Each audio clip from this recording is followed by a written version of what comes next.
secret history of time travel. You took the one thing Mr. Serene needed to survive, Dr. Amaral. That made you priority one. Yeah, they made that clear. Monarch lined every escape route with barricades, roadblocks. I had to get to the mainland, but I couldn't do it by car. Needed a new plan. All right, let's go. Beth, I think I'm gonna need a ride. The streets are too hot. I feel like we skipped a lot. Where do you want me? I'll let you know as soon as I find some higher ground and get a good look at the situation on the bridge. What I happened think to it my might car? be a no-go.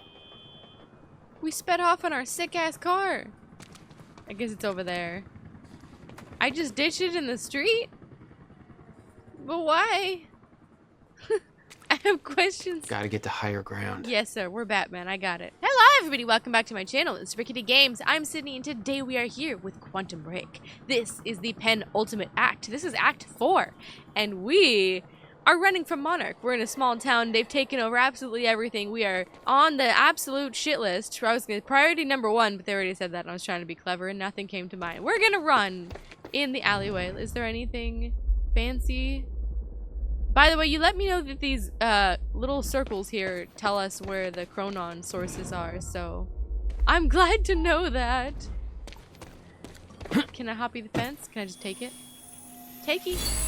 Woo! 1 of 6. Oh, look. Oh, I have not been checking this either. We should check this. Oh, that's good.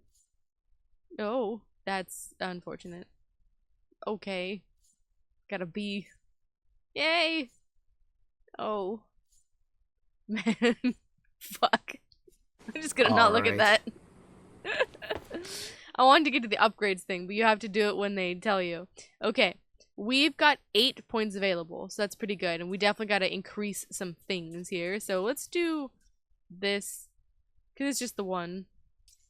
Get that going. So we have, I think, a little bit of everything. Or no, Time Blast. Oh, yeah. But that one, okay, that one's a 2. So... and then we have the time rush as well. Increased multi-takedown. How much does it cost? 6. I want that though. Because it's so great because you can just go like, bang, boom. You know what I mean? Just take them out. Ooh, I kind of really want that now. Or increased blast radius. That's a good one too because you can just throw the big boom. The big bang. The shield. I definitely use the shield a lot. I don't use the dodge nearly as much as I should, but I do. Threat detection. I don't really use it, but I do.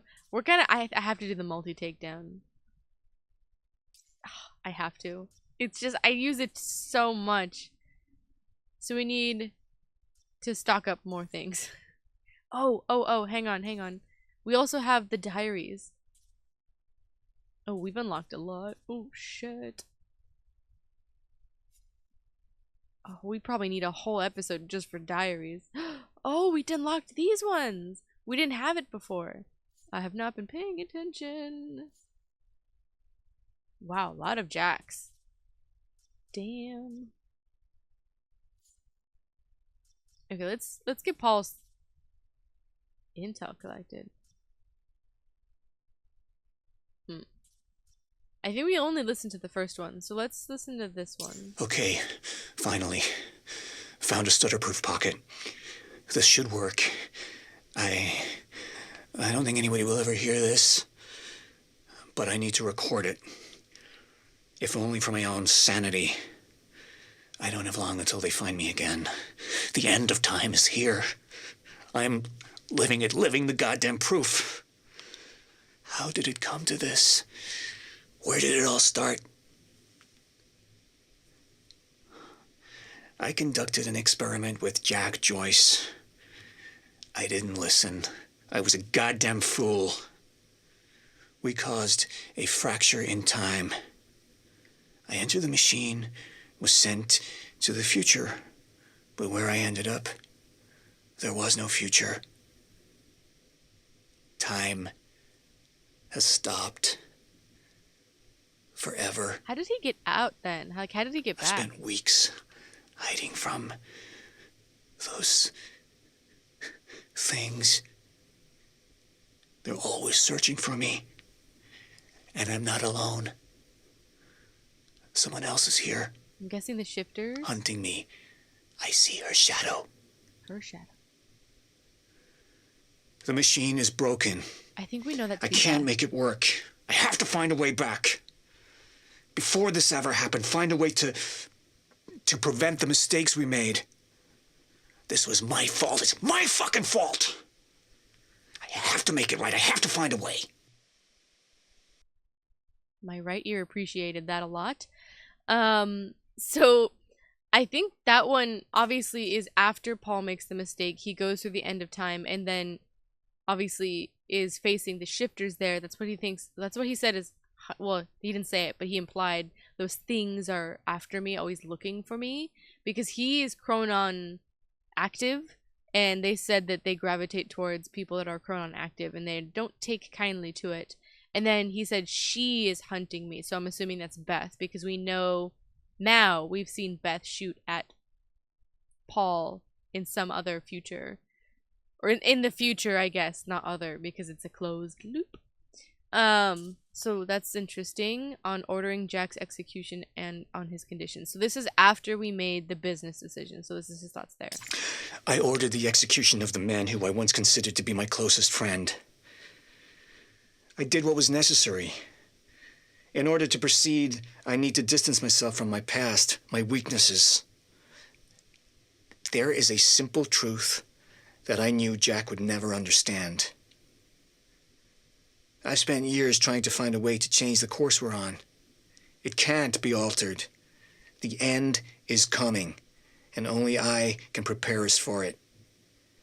If Jack ever learned the truth, I can't risk that. I've come too far. The truth. There's somebody else opposing me. Somebody on the inside. The sickness is spreading. Visions are becoming more frequent. I'm having increasing difficulty holding on to the present. They need me to be strong. The lifeboat depends on it. I hope to God Dr. Amaral finds a more permanent solution soon. The treatments won't last much longer. That we knew. I mean, I think that was pretty much our train of thought, just like that he would have to cut everything off from the past. But he's implying there's something else that Jack doesn't know. And I'm spacing on that what that would be if we have been told it already. But he's saying, like, Jack would flip to find out the actual truth of it? Building Monarch. Serene's plan in 1999. So this is how he came to build it.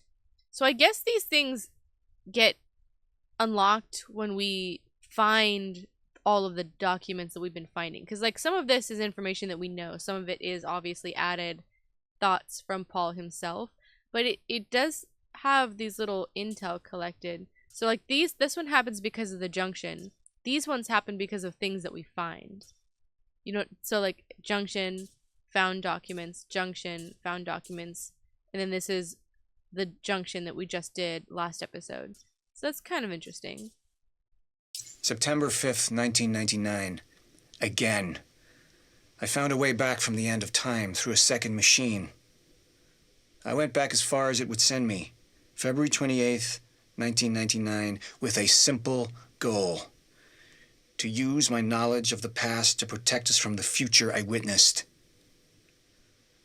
I've built a company from the ground up, invested in sure bets. We've made millions in mere weeks, and this is just the beginning. I can use this knowledge to do great things. I can use it to guide us to a better future, to make the world a better place. And it's strange, living all this a second time, reliving it all from the shadows. I recognized a vagrant the other day. I know how he dies. Weeks from now. I can save him from that fate. A simple start. If I can do that much, then I can save us all. Playing God. I still see visions of it. Every day, haunting me. Time frozen. billions of people just stopped for an eternity. Never living and never dead. She followed me here, tried to kill me. I'd like to think it haunts her too. So we know he's talking about Beth. So she's seen the end of time at some point. So I guess this means at some point Beth is going to take the time machine to try and prevent Paul from what he's doing. So maybe what happens, or what's going to happen, fails, and the only option we have is to use the time machine that works. So we gotta break back into Monarch Tower because it's at the top, right? Because Lifeboat is at the bottom. I mean, I don't know, but like they took the core from the machine that we well, no, we have the machine at the pool, the swimming pool. So that means that we can use that one because the core is still intact with that one. So we don't have to break into Monarch. Never mind.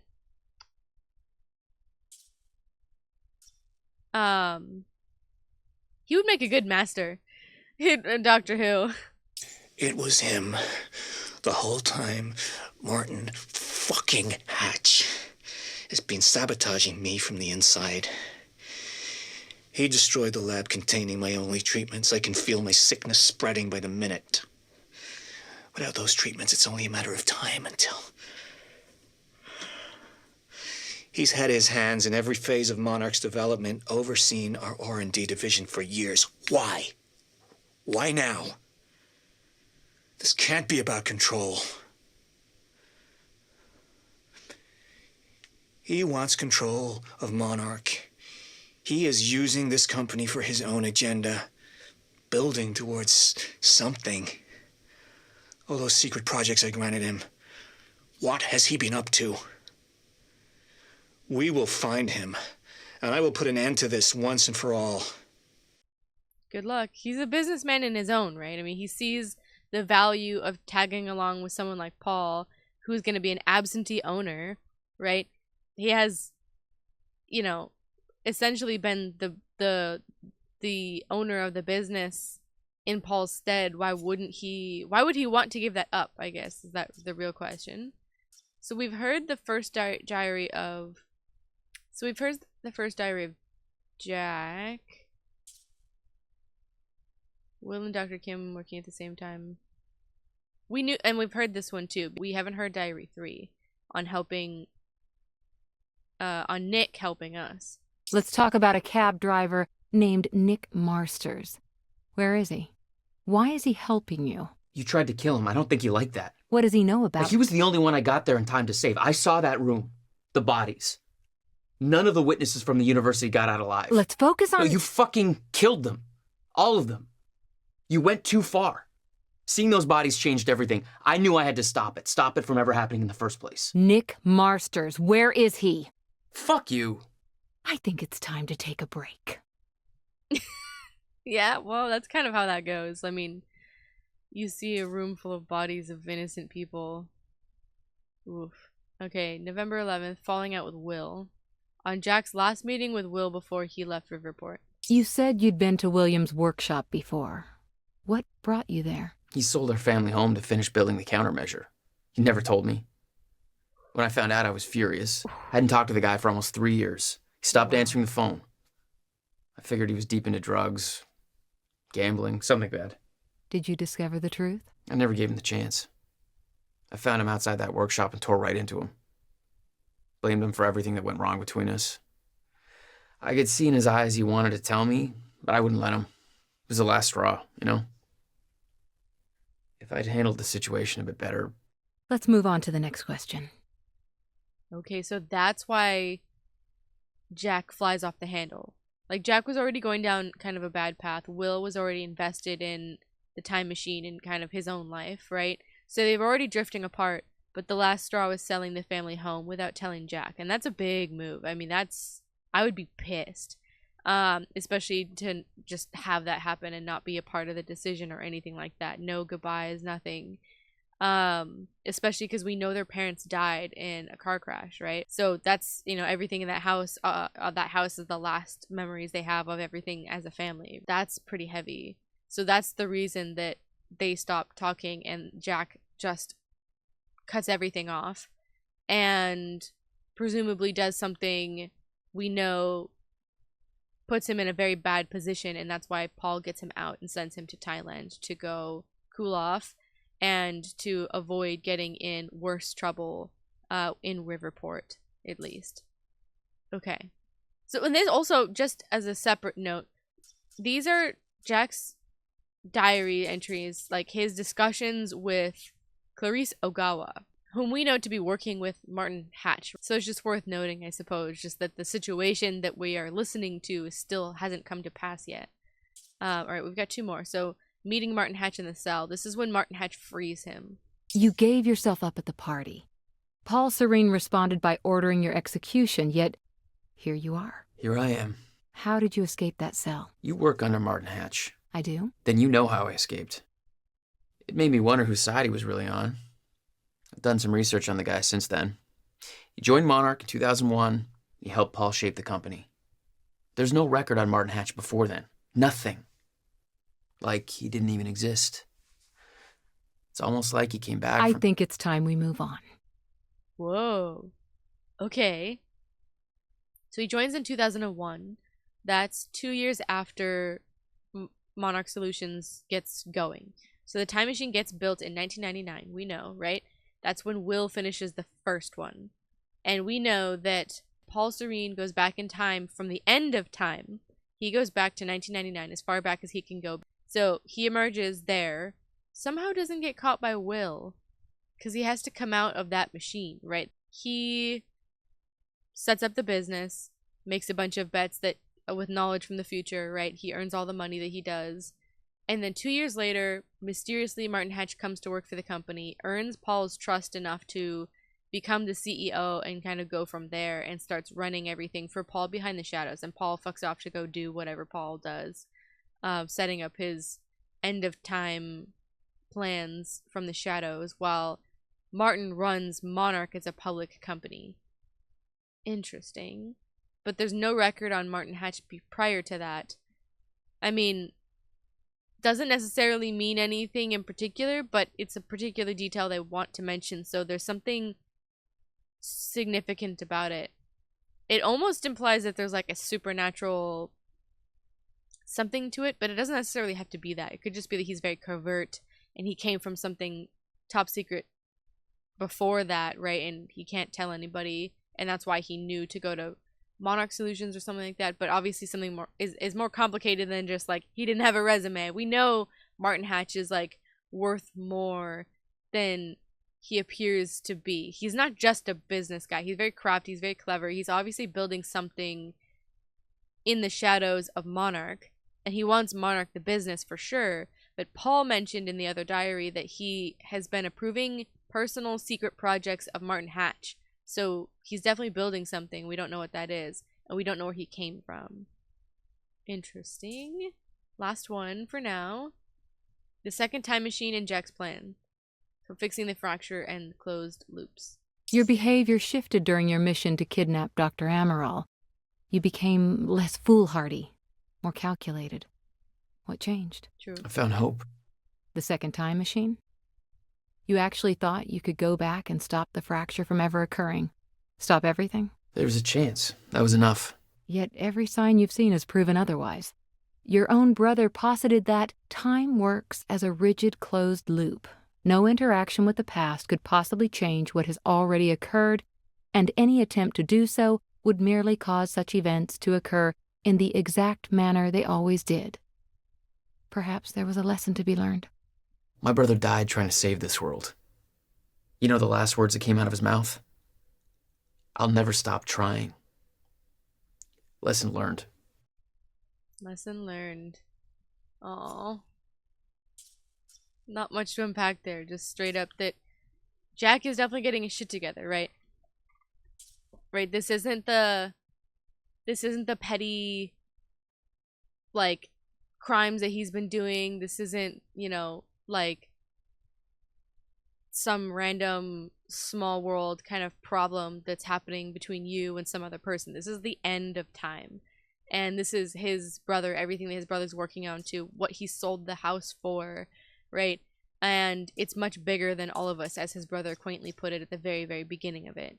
And although his knowledge knows that he can't stop it because of the closed loop, he definitely didn't stop trying, and that definitely takes it to heart. And then meeting people like Beth Wilder, meeting people like Martin Hatch, and seeing your best friend like Paul, you know, become the person you never thought he could be, right, reframes your perspective on life to know that things are much more grave, right? Seeing a maliciousness in a man like Martin Hatch, the change in a man that you've put your trust in your whole life, and then, you know, someone like Beth, who is the last connection to your dead brother, your dead relative that you care very much about, who cares just as much as he does about trying to save things, right? All of this is you know, spells out the bigger picture here. So there's definitely a very he came back to visit his friend and broke time with him, only to witness him come back as something way worse and his brother die, and everything that he thought was happening for the past 17 years was not the way that he thought it was, right? And he's trying to fix it, and he's actually trying to like right all of the wrongs now, right? Right. Wrong. All right, so Beth Wilder's Diary, we've heard this first one. I don't remember if we've heard the second one. So let's play it. October 9th. Liam Burke fucked the rescue operation. Put him on the trail of the lifeboat to buy some time, make sure he didn't find out what I'm really up to. Jack's gone. Disappeared while I had a goddamn gun to my head. Tried to contact him, but he's out for blood. Dealing with goddamn amateurs. This isn't how this was supposed to go. She never told me the fracture would start at the university. I could have stopped it, avoided all of this. Why didn't she warn me? She knew that this would happen. Why the hell didn't she warn me? So with this, we knew that there was somebody else that Beth is working for that has knowledge of the future, just like Paul does, and is working in the shadows to counteract the actions that Paul is making towards the end of time. And we know now from the last episode that Beth Wilder herself was the person who chased Paul or met Paul in the time machine, like at least near the end of the world, end of time, if not at the end of time, right? The thing was just unknown. But it's that when Paul's like dirtied up and he's got the gun, right? Beth was the one shooting at him, and that's why he recognized her when he realized that she's the traitor, one of the traitors within Monarch. But the Beth here doesn't know that yet. They just said it was a she. So the only she that we would know of would be Beth. But Beth is here. Now, we know it's technically possible that two Beths can exist at once, because we saw two Pauls, right? Essentially, Paul from the future and Paul from the 2 minutes from now or whatever when he did the test, right?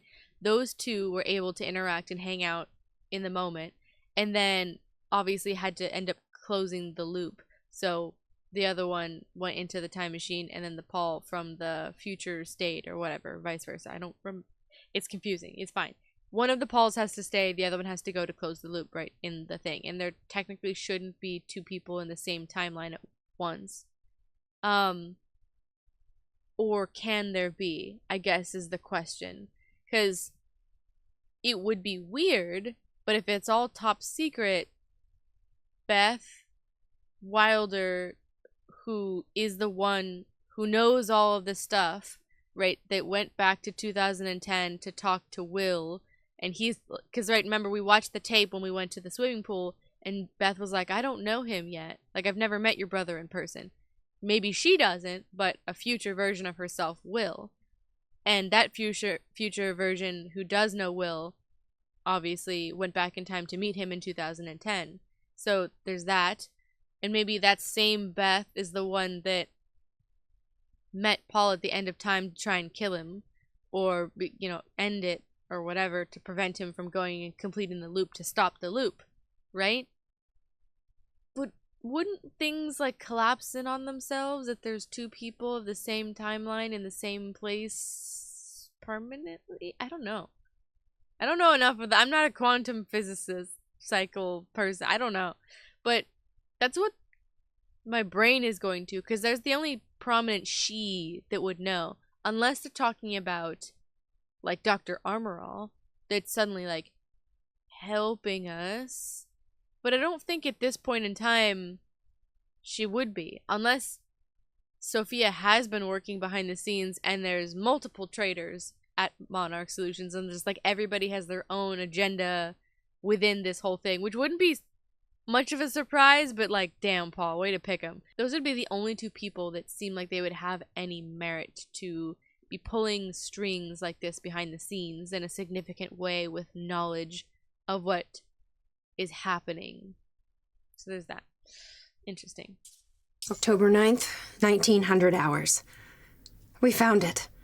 The second time machine. It's the final proof I needed. Everything she wrote in that notebook came true. I found the final piece of the puzzle. The countermeasure that William built to stop a fracture in time went missing in 2010. It was never seen again. It's clear what that means. It was us who took it. It just hasn't happened yet. We go to the past, get the countermeasure, come back, and we can stop all of this in the present.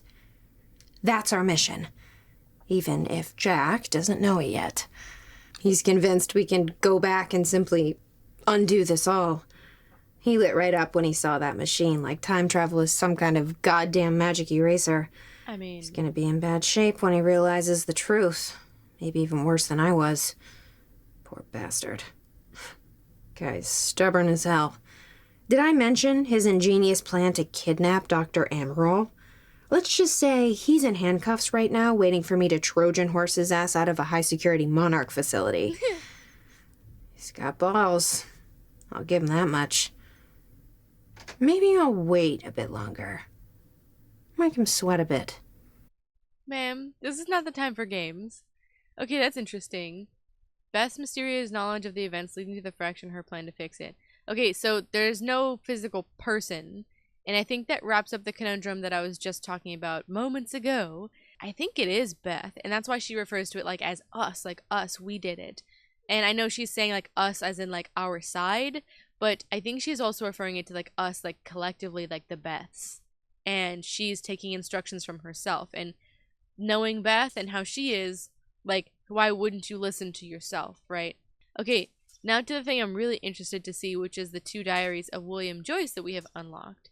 So I don't know when we unlocked these, but we're starting to get information about the countermeasure. So this looks like the tape that we watched on completion about the countermeasure when he says it's stolen, but looks like there's more to it.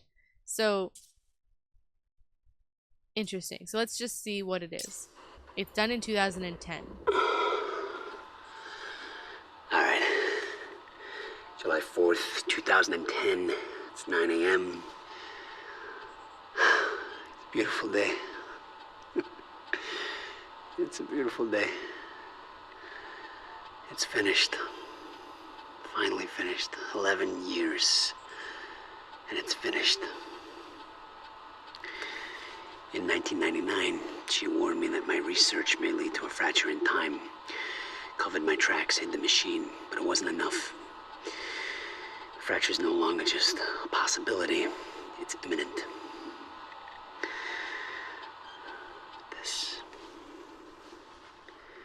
This is the countermeasure.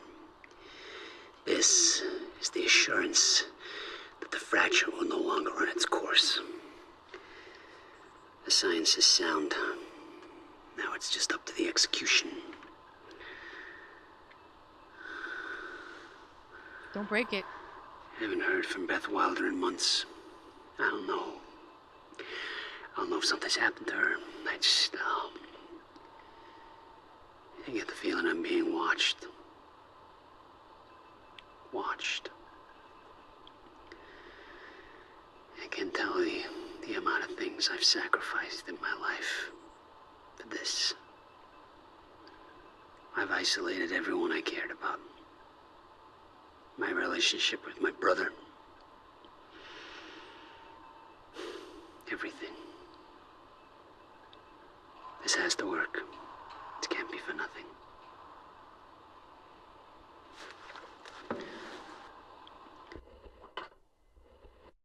I like getting to watch it instead of just listening to it. Like, seeing him look straight down the barrel of the lens at us and being like, this has to work, is much more powerful in my opinion than just the audio. This confirms what I thought the countermeasure does, which is essentially like stop the loop. I don't know how it works, but he said that it will ensure that the fracture in time doesn't occur if used correctly, and that the science is sound. So he spent 11 years working on it, which is holy smokes. We know from the email chain that we read at the pool, the Bradbury swimming pool area, that Beth Wilder had reached out to him in person, right, and told him all the stuff and convinced him of that. And then they had the email chain that we read, because like they were already friendly at the top of that email chain. And basically like she was like, everything needs to go to plan, like you need to build the countermeasure. He's like, oh shit, all this is gonna happen. And then he slowly starts to have his doubts when she stops talking to him. So she gets cut off from him or no longer is able to contact him. He starts to have his doubts and he completely gives up on her. And then in 2016, obviously he goes, oh shit, everything's actually happening, like it's actually real, like all of it wasn't for nothing. So I think this is probably in that period of time where he was having his doubts. July 4th, 2010. Beth Wilder, I'm addressing this video to you. Oh, this is the video. Told me to stay away from my workshop, but I couldn't just leave it there. I went back to get it, and the entire place is a disaster zone. The countermeasure, gone, taken. Shit. The safe, empty. I just need to know you have it, because if it falls into the wrong hands, its power is immeasurable. Our future, our entire lives depend on it. This can't all be for nothing. You know where to find me.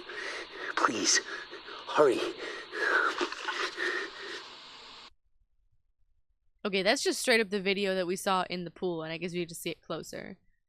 Oh, locate Will's diary in Act 4, Part 2. Act 4, Part 4. Oh, how long is Act 4? Okay, interesting.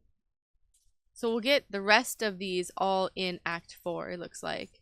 If I haven't found 100% everything, I've at least found enough to unlock these diary entries and stuff, which I'm glad for, because I think it definitely adds a lot to it. So we have only a single upgrade point available, which is how we got here. We will save up for more, and let's get back to the game. There's always like such a long, like, oh my god, like I've been filming for 40 minutes, almost an hour, just to go through all of those things. It's interesting information, we definitely need it, but whoo! I think part 4 is gonna be a double parter, is what I'm hearing. So there's another quantum source up that way. Oh my god, it's up there.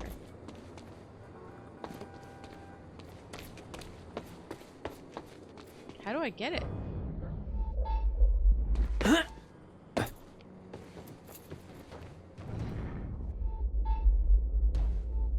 Can I? I'm looking at the bridge right now. It's a lot of Monarch. I don't know. Maybe you could sneak across? Well, maybe. Or I could pick you up. Let me know. I got it. I got it. I'm pretty exposed out here, so try to make it fast. I'll be a lot better when you get me on that boat. With Monarch's right on my ass, I'm not exactly making friends out here. How's Dr. Amaral? Still kicking and screaming. How long do you need to get here? That depends. Let me check. Give me a minute. I'm fucking around. I'm listening to diaries. I'm finding chronon All right, sources. That's it. I'm busy. Nice. Oh, well, there's that too. Better get inside before the chopper spots me. Yes, ma'am. Yes, sir. Sorry. Yes, I will. What am I doing? Oh, I'm going up. Oh, that's right. We wanted to get to the roof. So I wanted to stay up there. Well, we were checking, right? That's what we were doing. So up here, Still I'm there? assuming. Yeah, on the roof. just looking for a viewpoint. Viewpoint. Oh, yeah. Find a way to get to Beth and Sophia. 'Cause that's right. They escaped on the boat. So we gotta locate them and then find a pathway. Hey, that's Paul. Hey.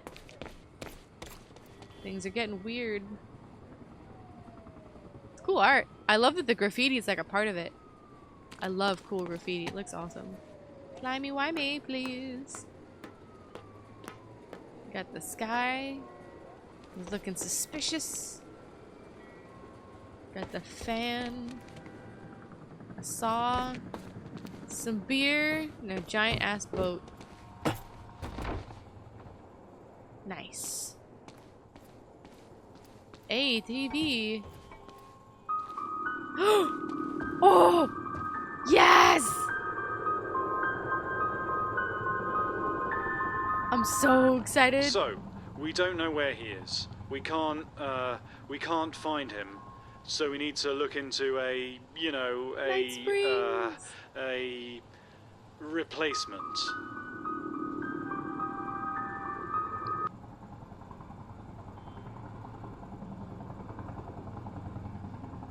All ponies are made of butter in Night Springs. Ah! There is all of ours.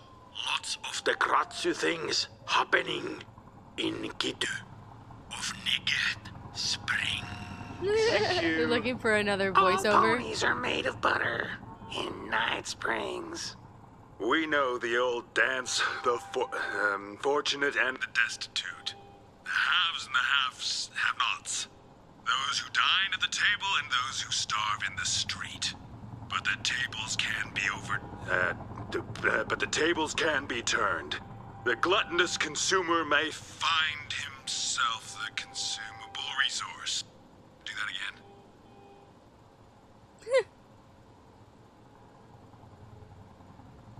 And yet, that is the fate that awaits you in Night Fringe. It's Night Springs. Night Cringe. Springs. Bright Blings. Night Springs. Fright. Whinge. Next. Jesus. We know the old dance. The fortunate and the destitute. The haves and the have-nots. Those who dine at the table and those who starve in the street, but the tables can be turned. The gluttonous consumer may find himself the consumable resource in Night You want the job? Springs. Try harder. He's like, I was forced to be here. Right things. Right things. That was a weird one. Very meta. Alright, hell yeah, we got to have a little Night Springs in there. That was amazing. I think it's getting twitchy. Anything around me? Oh, there's a... Oh, I was gonna say there's a radio, but... We still have no visual on Joyce or Wilder. We got intercepted. Doing another sweep.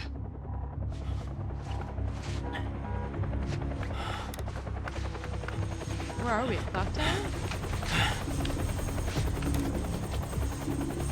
I can't stay here long, Jack. You're gonna need to be quick. There's a radio. About that. Bad news? Reoccurring theme of the night. I don't care. I'm looking at the bridge right now. If you let Joyce across that bridge, we're pig slips. Worse. It's getting tense out there. If I go anywhere near that thing, there's gonna be innocent people caught in the crossfire. All right. Any bright ideas? Our fire. There's no way in hell you're gonna get away with this. Calm down. I need to take a look at your truck. Let me see. There's a pier under the bridge. You should be able to meet me there with the boat. Giant gas sign out front. Can't miss it. It's nice and bright for Monarch to see. There's not a lot of options. Switching to Monarch frequencies. Be in touch soon. And I'll be there in a few minutes. Don't stand me up. Yes, ma'am. I was gonna say, it feels very obvious, like, point to be, especially under the bridge. Like, they would be crawling under there, because that would be the most covert position to be in. Okay, how are we getting down there? Feels a little awkward. Where's the fire pole? I guess we don't have much of a choice. I see the radio. Alright, Bobby's back, and we're getting reports of more and more of these Monarch roadblocks springing up all over town. Uh-oh. What the hell is going on in Riverport tonight? We've got a truck driver from Lucky Joe's Treasure Trove on the line. Greg Lawrence, talk to me. Yeah, I'm out here by Port Donnelly Bridge. Monarch's got the whole goddamn place locked down. Now they're trying to inspect my truck. Bullshit alarm. No, these guys aren't police. This ain't the FBI. You got crap to deliver, then you hit the gas and push on through, my man. Monarch's got no authority to stop you, and you tell that to everybody on that bridge. What would Lucky Joe think, Greg, huh? Joe needs his goods. Yeah, that's what I said, but they're not letting me go. You know, just a little while ago, we were getting reports of some kind of explosion at the Monarch Mansion at Gull Island. This is the third event in, a day or so that links Monarch to explosions and disasters and civilian casualties. Shit's really hitting Where the fan. are the police? Huh? Where are they? You don't let them search a damn thing. I've been trying to get somebody from Monarch on the line for a full day now. No comment. Riverport PD? No comment. I'm hearing no comment a hell of a lot tonight. I want answers. You should too. Everybody's a bit busy. He's a very, politically motivated, he's like, I want answers. You should too. I used to love Monarch. Now I hate them. You should too. He's like, I'm giving you your opinion. We're jamming.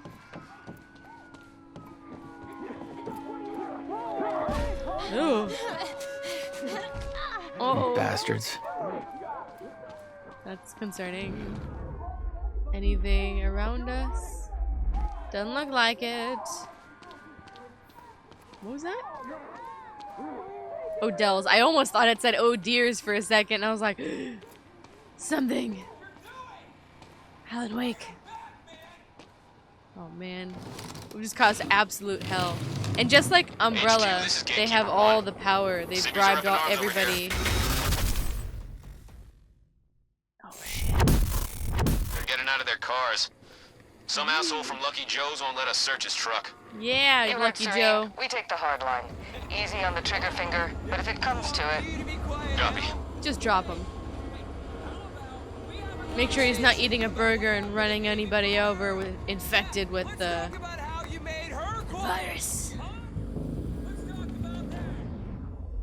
You have no right to be doing any of this shit. Technically, they shouldn't. They're not. But like I said, they've been bribing everybody. You down there! Don't come up here, man! Monarch's got this whole place locked down! He's on your Target has been side. spotted under the bridge. But he was talking to him, so whoopsie daisy. Open fire! Hey, cover!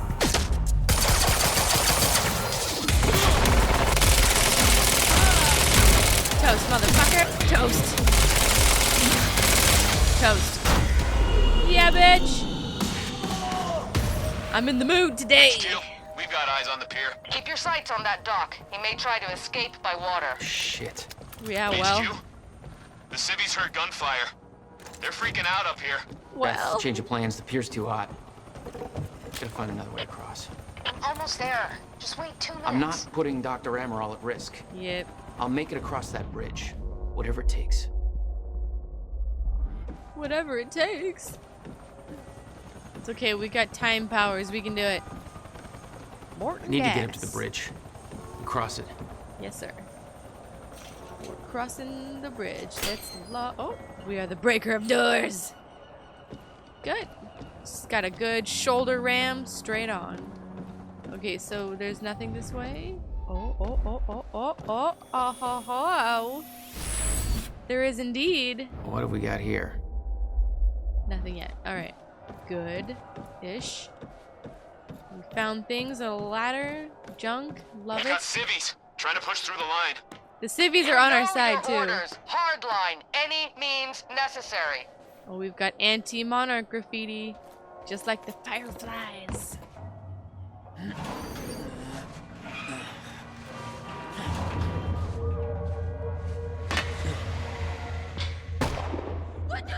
I said maintain control. Ooh, the truck. Damn, what is it with truck drivers? Lucky Joe, not like these. Truck drivers in video games, man. Stay away. Jesus. Damn, that's fucking cool, but fucked up. Whoa. Everything's going down, man. Whoa. We're already creating the end of the world at this point. Oh, wow. The protest. Look at this.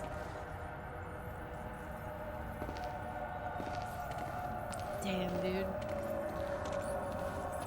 Can we help? Can we take their guns? So they don't kill any more people? Oh, shit. Damn. This is so dark. This guy's just trying to hide in his car. Have you seen these two? Charlie Wincott and Fiona Miller. Sought in connection with the recent terror events. Do not approach. Please contact Monarch Solutions with any information as to their whereabouts. Yeah, y'all are both on the shit list. Uncle Stu's Lobster Shack. Hands off Riverport. Interesting. Okay.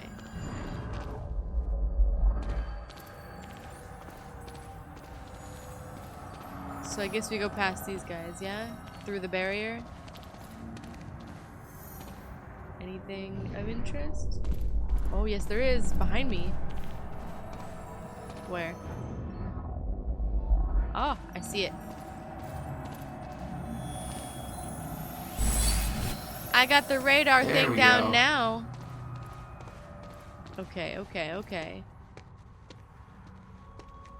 It must be so weird to walk through where everything's frozen. Juggernaut. He's a big boy. Not the card. Shouldn't that freeze in midair? Even if he hit it. Sup, bitch? No, no, no, no.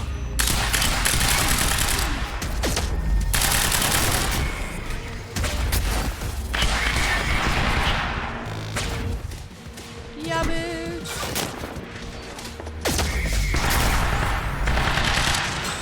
Woo! Gotta get rid of the little guys. Down. All right. Yes. Take that. So I think it's just the big boy. All right, big boy, you and me. Woo! That was one. That was one. I feel like I'm so slow and I run in a circle. Oh, almost, almost, almost. Did I get him? Did I get him? Did I get him? Oh, no, no, no. He's on fire, though.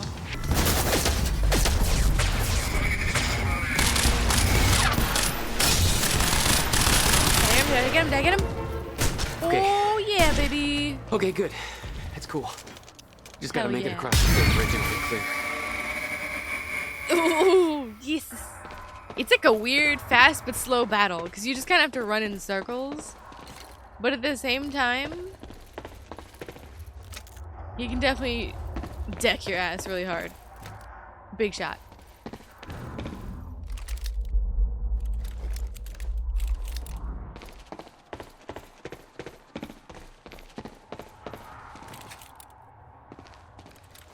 There we go. Alright, we are stocked up and loaded. And where do we go? Out here?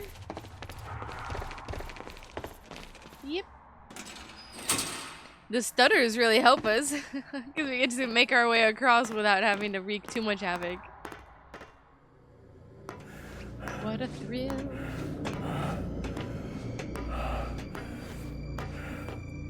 Oof. The birds. There's something ahead?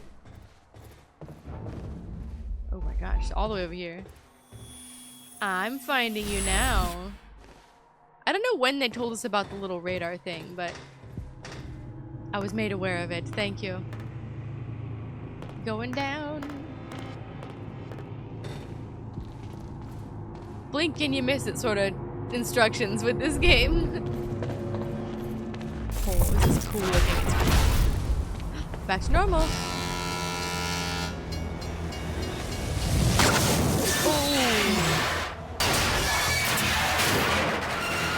How did that happen?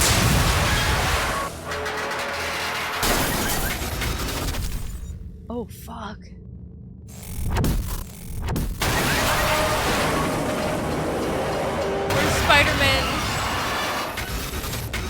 Oh. The horror continues.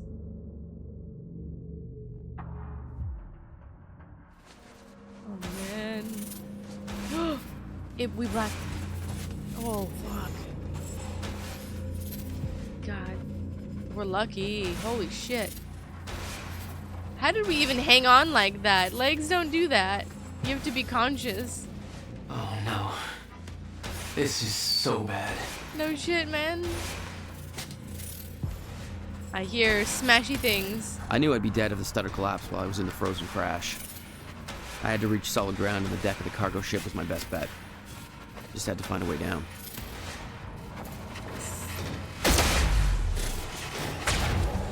Woo! I had to reach solid ground, and the deck of the cargo ship was my best bet. Just had to find a way down. There we go, there we go, there we go. Woo! Oh no! That Lexus! Oh!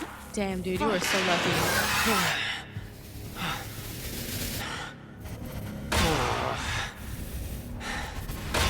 Whoa. Now what? Every collapse he's like in the middle of. Ah, okay, I see. Go, bitch! Frozen crash was a mess. Somehow I With had a to lovely find my way pathway, across. though. Hope for the best. Hope for the best indeed. God, you don't even know when it's going to recover.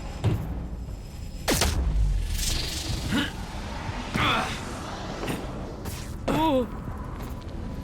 Like, he has no idea when the stutters are gonna fix themselves. So that's a big issue. Do I get on top? What do I do? Ah, there we go. That's right.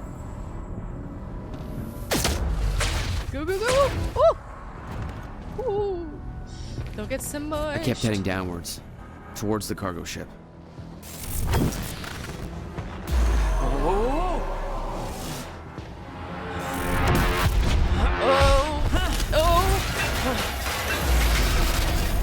Oh, my dude, you are a The route lucky down man. wasn't exactly user-friendly. Describe user-friendly. It really seems Fracture pretty was friendly getting to much me. worse. Timelines getting scrambled, caught in violent loops, off sync, crashing into each other. This was what the end of time would look like. Everything was broken. Yeah. In chaos. Okay. Frozen. Hold still. And no one would know. Come on, hold still. You got it, you got it, you got it, you got it. You should Come crawl on, like the come on, come Scottish on. dude. Go.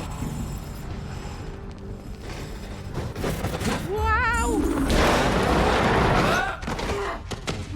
Oh my god, solid ground. Go!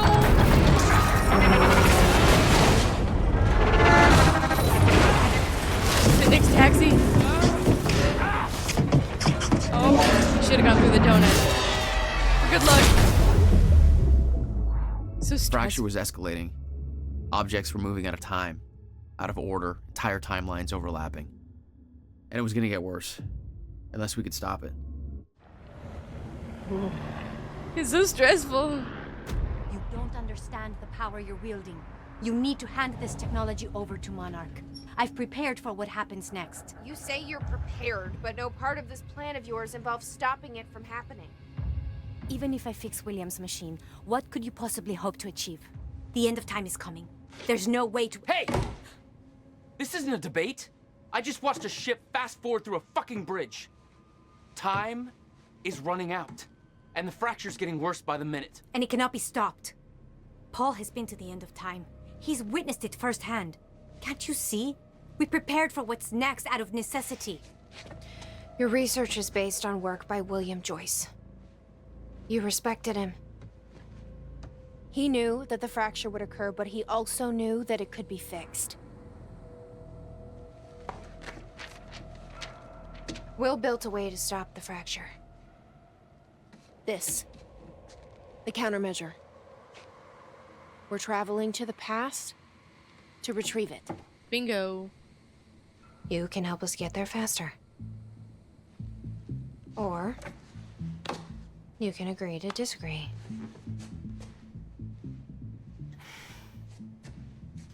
I'll have to run diagnostics on the machine. I can't promise anything before that. Nick, take Emerald to the machine. Keep an eye on her. You got it.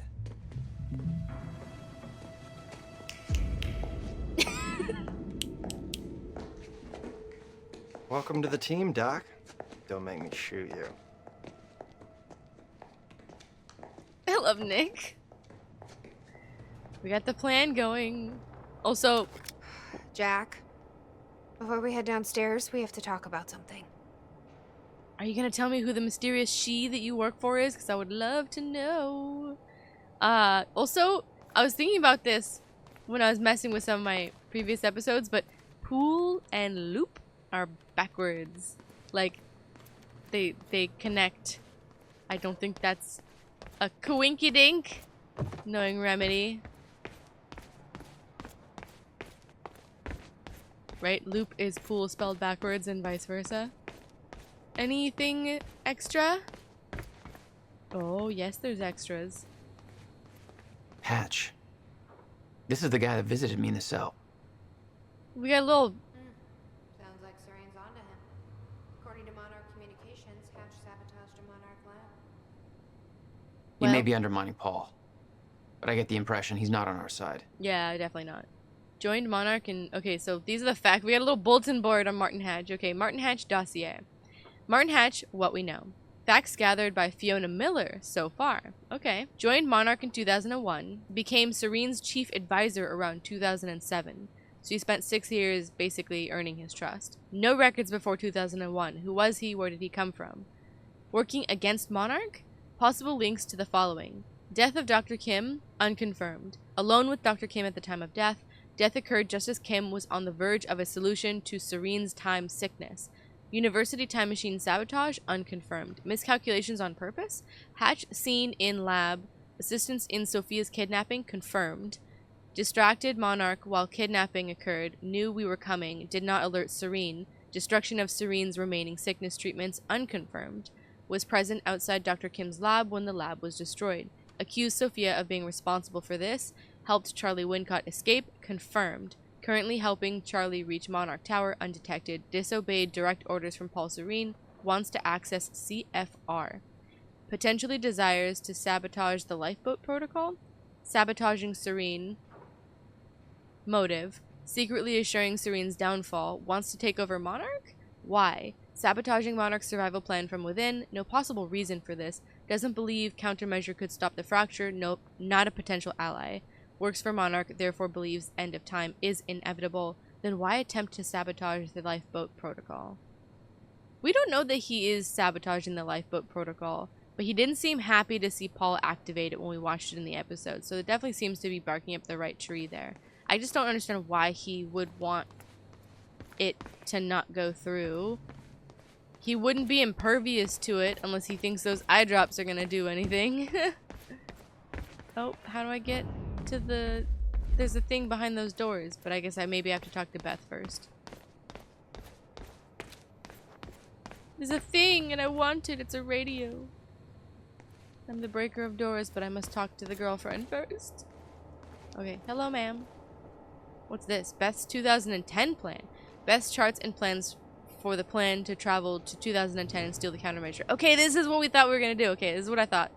Because it's the only thing that makes sense. Okay, what's up? It's about the plan. If Emerald gets the machine working... We go back to yesterday and undo all of this. Listen. In the video Will left for me, he said the countermeasure was stolen from his workshop on July 4th, 2010. He also said I took it. Maybe I did, Jack. We have a time machine. You're saying we go to 2010. We steal it. If Will was right, that would mean it wouldn't be a change. We take the countermeasure, bring it to the present, fix the fracture, save the world. Okay. Explain to me why that's a better plan than just going back to yesterday and preventing all this from happening in the first place. Because I'm afraid that based on what I know about time travel, we can't change anything. The past has already happened. We can't change it. But my way, we don't have to. Yeah, I don't know. I mean, my plan still feels simpler. Let's just get the machine working. No, she's right. Dr. Amaral seems convinced that Paul's been to the end of time. You think that's true? Can't be. Otherwise, trying to prevent it would be pointless. Also, how do you get back from something like that? Because it's already happened.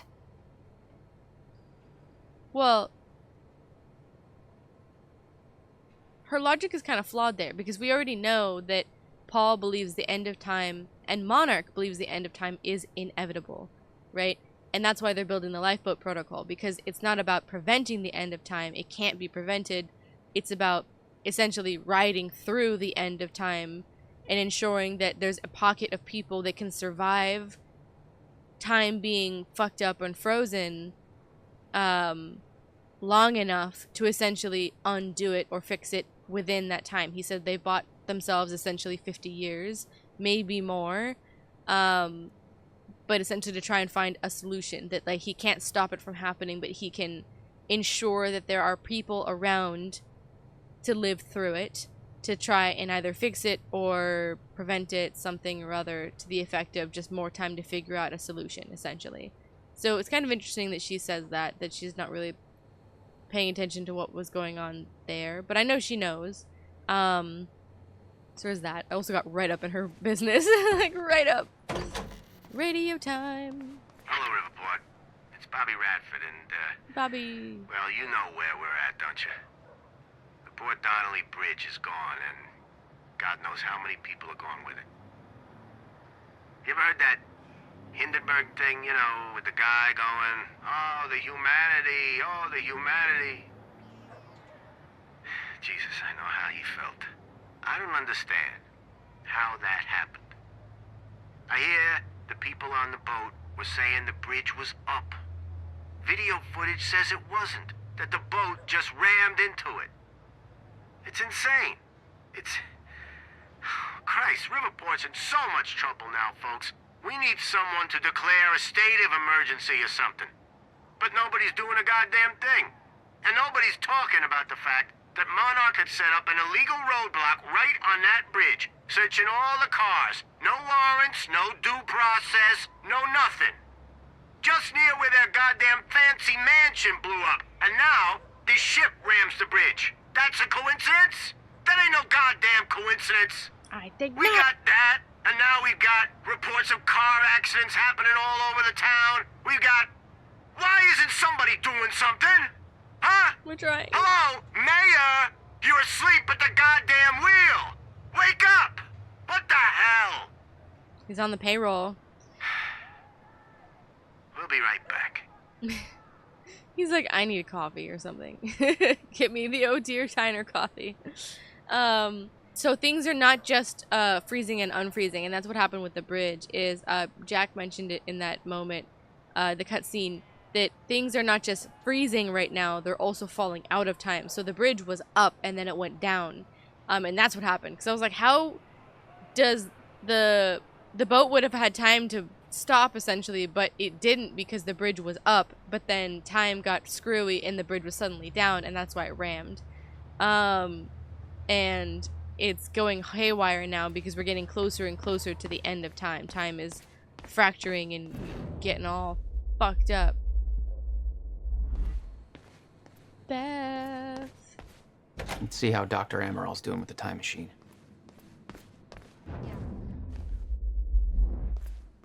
I don't think we can trust her.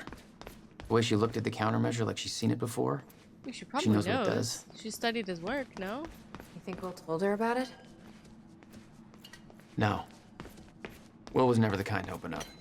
No, but I can relate. She probably read about it, maybe? Will takes it to the next level. When we were kids, the only way that Will could express anything important to me was by informing my stuffed giraffe when I was in the room. Oh. It's precious. And weird. Fucking blinding. Anything around? I fucked up the pool last time. I want to find the things.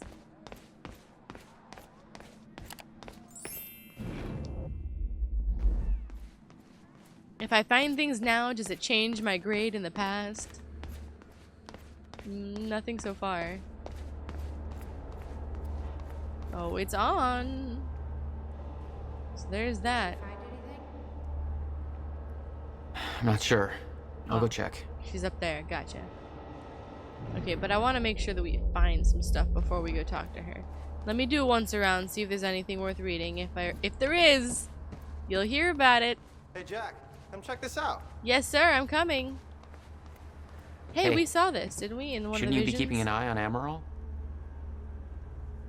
Yeah, but I figure what I'm doing is more important. Bruh. Okay, what is all this? Should probably see how Dr. Amaral's doing. I dug through the area and I found everything I could on your bro. Yeah, we saw this in the vision. You gotta see this video I found, man. Check out the TV. And everything else, I put on those tables over there. I like that he doesn't even turn around to talk. Any news on Monarch out there? Well, people are pissed as hell, but Monarch seems to be looking for you pretty hard. Been asking on a bunch of forums about your whereabouts. You want me to throw him off track? Please, and thank you. Sure. Post that I was seen hiding in a catering van or something. Love it. Consider it done. I like Nick. He's funny. He's also What's pretty on useful. the computer? I've been posting my theories about Monarch on a bunch of forums. Oh, God. It's cool. I used an alias. Blanche McDougal. I'm a chick. Okay, Riverport Conspiracy Forum. Subject Monarch is taking over. Blanche_McDougal. 10/10/2016, 1 a.m. I'm not actually Blanche McDougal. Are ya? But I have all kinds of inside scoops about Monarch and need to keep undercover until I find a way to save the world. I saw what really went... What? What really went down? Look at this. Okay. I saw what really happened at the university and got kicked out just in the nick of time to tell everybody all the crazy shit going on. Here is the truth. We are all fucked. Monarch built a playground of death, and right now Riverport is going down the shit slide. What's at the bottom? Something called the end of time. It's all a part of their master plan, which I am calling Operation Clock Stop. Monarch took everybody from the university and tried to kill them so they wouldn't talk about it. They just had a secret gala meeting about Operation Clock Stop at Gull Island. What is the point of Operation Clock Stop? As far as I can put together, it all has to do with numbers. In 1999, Monarch was formed. In 2010, they bought out the industrial area, which they are now using to extract some weird energy shit. 1999 and 2010. 2010 minus 1999 is 11. Multiply 11 by 2010 and you get 22,110. Backwards, that's 001122, which is closer to the industrial area zip code. Some people are like, hey Nick, that's just a coincidence, but it can't be because it goes way deeper. Monarch assaulted, this is like lost levels of like 4, 8, 15, 16, 23, 42. Monarch assaulted the university on October 9th, 2016. The numbers 10, 0, 9, 2016, zeros are shaped like circles and kind of like dots in Morse code, which would mean all other numbers are dashes in Morse code. So 10, 09, 2016 in Morse code is 0 dash 0 dash dash 0 dash dash. I looked that up in Morse code. It could be a couple of different sets of letters. Ellers? You have a typo there, sir. AANM or RTTEM. Unjumble all those, and you can spell armament and meatman. Armament is a weapon, meatman, butcher. What do butchers do? Chop and cut things. What do weapons do? Destroy things. Cutting things and destroying things are kind of connected. So there's that. Think about it. I'm still figuring out the rest, but I'm 95% there. By the way, this theory is copyright Blanche McDougal, secretly not Blanche McDougal, 2016. Gabe42, what the fuck? Hansel Gretzky. This sounds a lot like Taxi Guy 69. He thought of the gas prices were secret number codes for the treasure coordinates or some shit. Gas is owned by oil companies. Who has huge investments in oil? Monarch. Hashtag all connected. Who's the idiot now? Hashtag what drugs are you on? Sponge bacon. Blanche is onto something. I've been seeing ghosts all around this goddamn city for years. This is all connected. Hashtag all connected. Let's get to the bottom of Operation Clock Stop together. Perhaps Monarch is building a secret weapon, but who is the meat man? Hashtag, who is the meat man? Blanche McDougal. Thanks, Sponge Bacon. Very good point. The question is, what is the secret weapon built for? I don't know who the meat man is, but we should focus on that.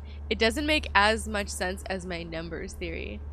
Your numbers theory doesn't make any sense. Why would you multiply 11 by 2010? Like, why not multiply it by 1999, bro? Okay, the secret weapon is what's creating all of the ghosts. Ghosts don't have meat, so perhaps the meat man is harvesting humans and then killing them to create more ghosts for his ghost army. Hashtag, who is the meat man? We're just setting ourselves on fire and jumping down the rabbit hole. Blanche McDougal. This is kind of dumb. This is definitely more about Monarch than ghosts. Sponge Bacon. You said Monarch's doing weird shit at the industrial area with energy. Could it be ghost energy? The answer is yes. Their plan is simple. Harvest ghost energy. Cause ghost multiplication. Cause ghost multiplication. Build massive ghost army. A mass haunting is underway, and the meat man is behind all of this. Blanche was the first to discover the truth. Hashtag who is the meat man? Please don't connect me to this. Chupacabra for real. I started thinking about how to locate the meat man. I drew a dot on the map of Riverport over every butcher shop in the city. When I combined the dots, they all drew a picture of a swan with a really weird neck. The dots were all black. Black swan? Hashtag who is the meat man? SpongeBob. Black swan, a symbol for darkness. This is going somewhere. Hashtag who is the meat man? The dots were only black because you are using a black marker. There is no goddamn meat man. I'm starting a new thread. It's going so well, Nick. Okay. There's a couple things, and then we got the TV to watch. Hey, it's Will. Okay. The date is... It's February 28th, Jesus, Will. 1999. William Joyce. Alright. After months of arduous work, my machine is finally ready for human testing. Ready is defined by me, since ready is obviously a relative term when you're dealing with the deformation of the chronon field and recreating of black holes' mass density by tangent. Okay, in short summary, I built a time machine, and it works. I'm gonna prove it. Or die. Okay. Just need to make some final preparations. When I enter the machine, I will travel clockwise around the corridor. Okay. Core is active. Chronon levels are stable. I'll travel clockwise around the corridor, exiting back into the same location in the near future. Oh. This clock is set to my watch. Now, when I exit the machine, there should be a significant difference in time between my watch and the clock in this room. Corridor is locked in place. Okay, setting the date to 5 minutes to the future for the first test. Now, admittedly, traveling to the past would be much more impressive, but I can travel backwards in time only as far as the first activation of the machine's core, which is, well, now. Okay. Machine's ready. It'd be so funny. He goes in, Paul comes out, and then he comes out. What I'm about to do is gonna change the very fabric of the corridor. I don't remember. Is it Paul? Is it Paul? Is it Paul?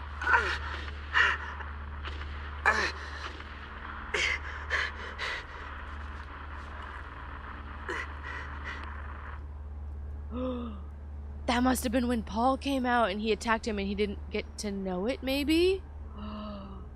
Oh, I had so many questions. Was that Paul? That's how he arrived in the past. Has to be. Well, how's that possible? It wasn't even the same time machine he entered at the university. But it has to be an exit. That's one question I still don't have an answer for. Because the one at the university wasn't built yet, so there's only one exit portal, right? And it has to be the one that's built, and he just activated it, so the earliest one he could go to, because Paul somehow was able to program the time machine from within the corridor, and I guess either just ran all the way down. I mean, I don't know what, presumably we'll get to see what the damn corridor looks like, but we know that the corridor, as Sophia Amaral put it, is the user interface, right? The core is the time machine. And the corridor essentially just helps you navigate it. So if Paul was trying to get to the earliest point in time, obviously we know he made it to 1999 because that is the earliest point in history when the core is activated. But that answers my question, because like Will had to have seen him unless he was like asleep or something, or like out getting food or something, would like really coincidental. Like, what are the chances? Okay, Will's Looks like rat. he tested time travel with rats first. Yep. It's Will's schematics for the first time. Why am I not surprised that Will's hamster was a test subject? Hey, Schrodinger is fine. Looks like Schrodinger got a raw deal. It works though. He tested it. I love that. There's more. It's Will's Oh, God. journal. Everything's in here. All the secrets he kept from us.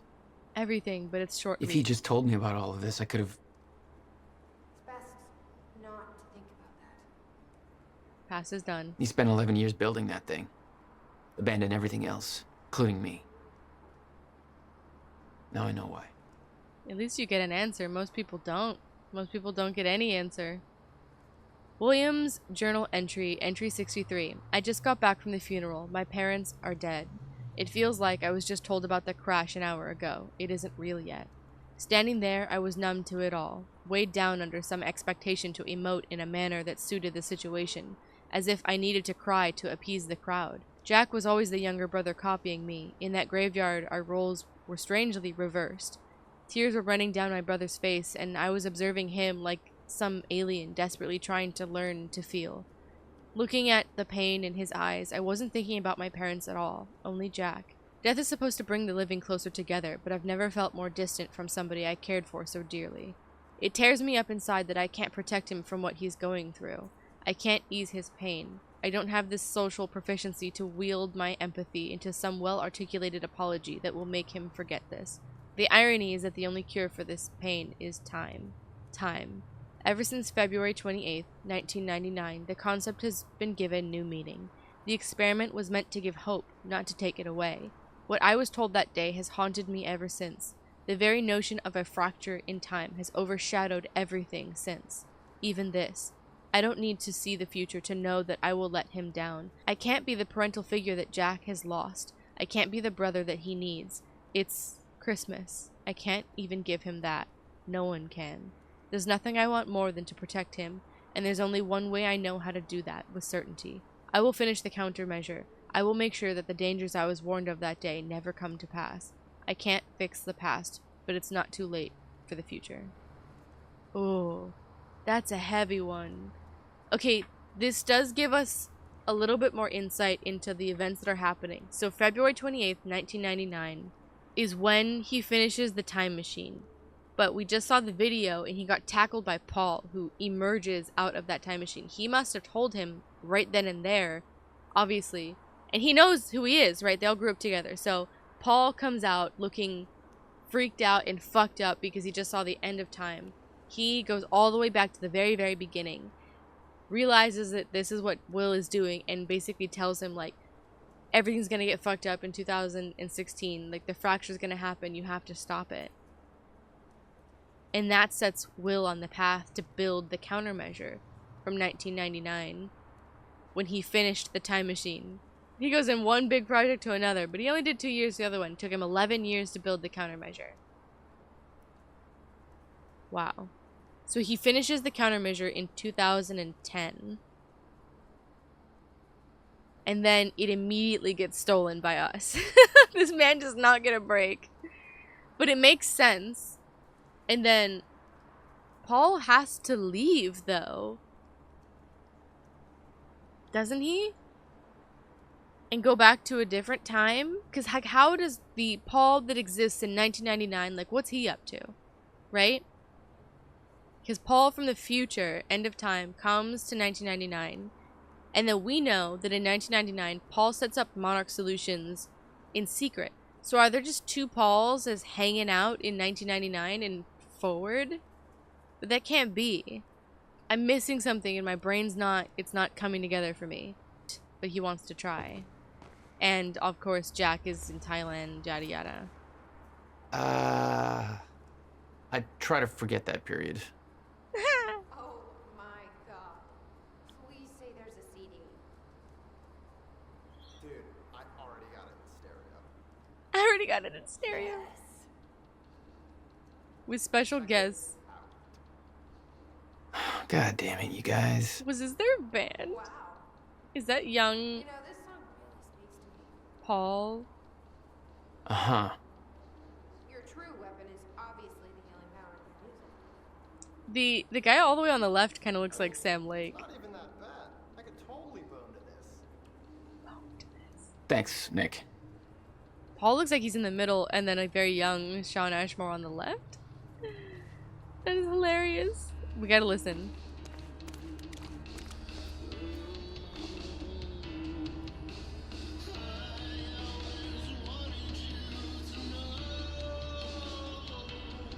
Is this our band?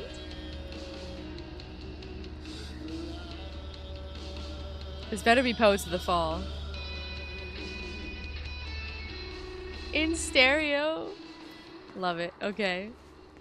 So we found that.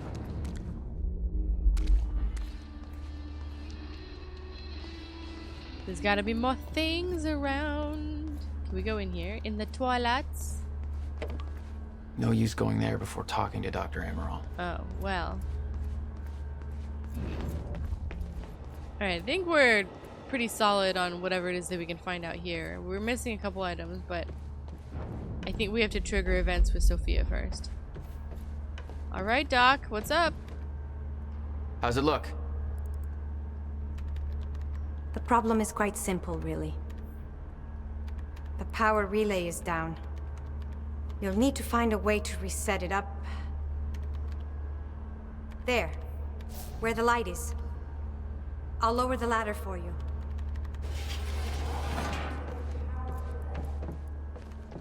A power surge occurred at 7 a.m. this morning, when the machine was activated. Okay. Got here. Well, the numbers don't lie. Always true, usually. Okay, I guess I'm doing some climbing. Also, why does Jack so significantly taller than literally everyone? He's made from volunteering. Like, he's so tall compared to Beth, and he's so tall compared to Dr. Amaral. Going up. So, it triggered this morning at 7 a.m.? Who was it? Was it us? Okay. I still think there's the a second console secret here's got Jack 2 red lights, 1 green one.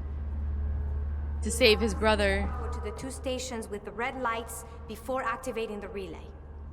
Both stations are located above the machine. Just follow the cables to the red lights. To the red lights. Above the machine. It's a perfect place for a reset switch, Will. I'm assuming it's around somewhere. Red lights, red lights, red lights. Don't fall into the black hole. Red lights. Ah, red lights up there. I see, I see.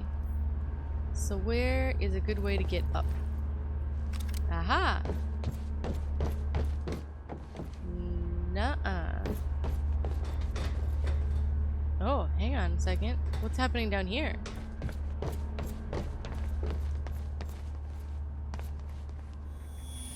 Jack. Hi. It's Will. I guess you're in Thailand by now. I'm not sure if you even still use his number. I don't like how he left things. I've been under a lot of pressure. There's some things I should tell you. I'd like to make it right. Just call me, okay? Please. Oh. Jack. Hi. So it just repeats. Either he deleted it or he didn't get to it. So, okay. We have to get up. But can we get into this room? And will it help us get up? I didn't see a pathway up there.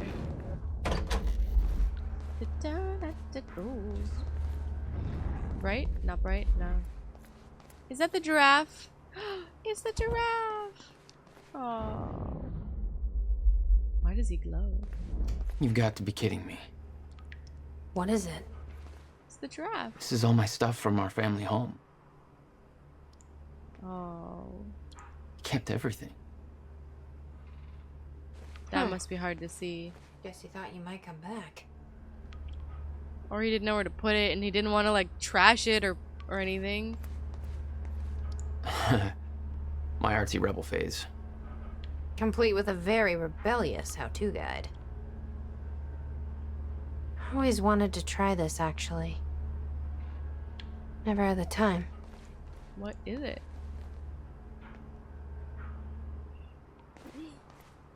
The giraffe. Is that? Yep. Will's personal psychiatrist. Want to give it a try? No. I think that giraffe's holding enough baggage. Leave Mr. Giraffe. He's okay. Oh. Jack? You okay? Yeah. And the house. Probably one of the last photos of them together. With the family house, too. Knowing everything we know, it's just so sad.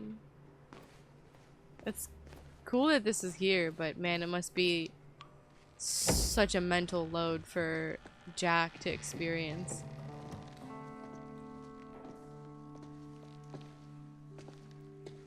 What's wrong? Toto. That's my signature. You're the graffiti artist? I've never even been here before. That woman in the picture is you, isn't it? So... Jack. There's something you should know. 1999.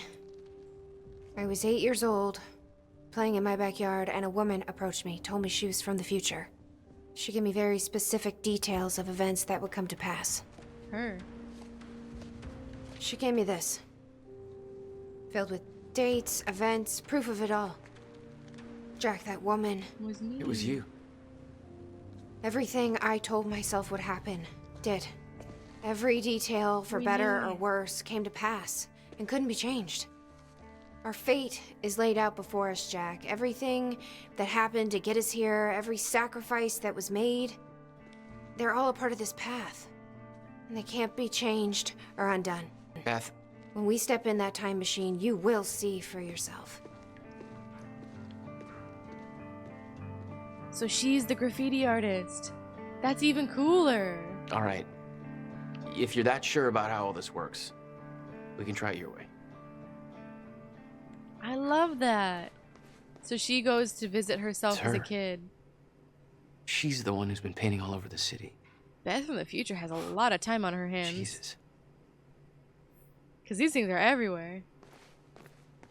In very specific places, obviously, too. Wow. Okay, let's read the diary. Notebook was full of dates, events that would come to pass, instructions. Very long. Her entire existence was formed out of those pages. Yeah, everything that she... Chin up, Toto. Everything... Wow. Everything. Holy smokes. Alright, guys. Buckle up, get some snacks, dive in. You know it's story time. Okay. Beth's notebook. Beth, I know that this encounter will be a lot to take in. After all, it's not every day you meet your future self. I tell you that you need to keep all of this a secret, but I know you won't listen. You'll learn that lesson the hard way. The next few years won't be easy for you. Nobody you know is ever going to understand what you are going through. The closest to you will try to change you, convince you that you are losing your mind. You are not. You are special. You have been chosen to do something amazing. Know that your struggles will all be worth it in the end because you have a purpose. You are going to save the world. How do I know? I've been through all this before, and I'm going to prove it. Below you will find a list of events that will come to pass in the future. They cannot be changed or undone. It will take time for you to accept this, but eventually you will learn to use this knowledge to your advantage. You will be prepared for what is coming. October 3rd, 2000. Derek Stevenson has been bullying you for 3 months. On October 3rd, you will push him down the staircase at school. You'll do everything in your power to resist this, partly to avoid the consequences, partly to prove this book wrong. But the terrible things he will say in that moment will be too much for you to handle. He'll pretend to cry, claim that you gave him a concussion, and you'll take all the blame. You will be transferred to another school. You will hope things will get better. They won't. It's just going to be a difficult year.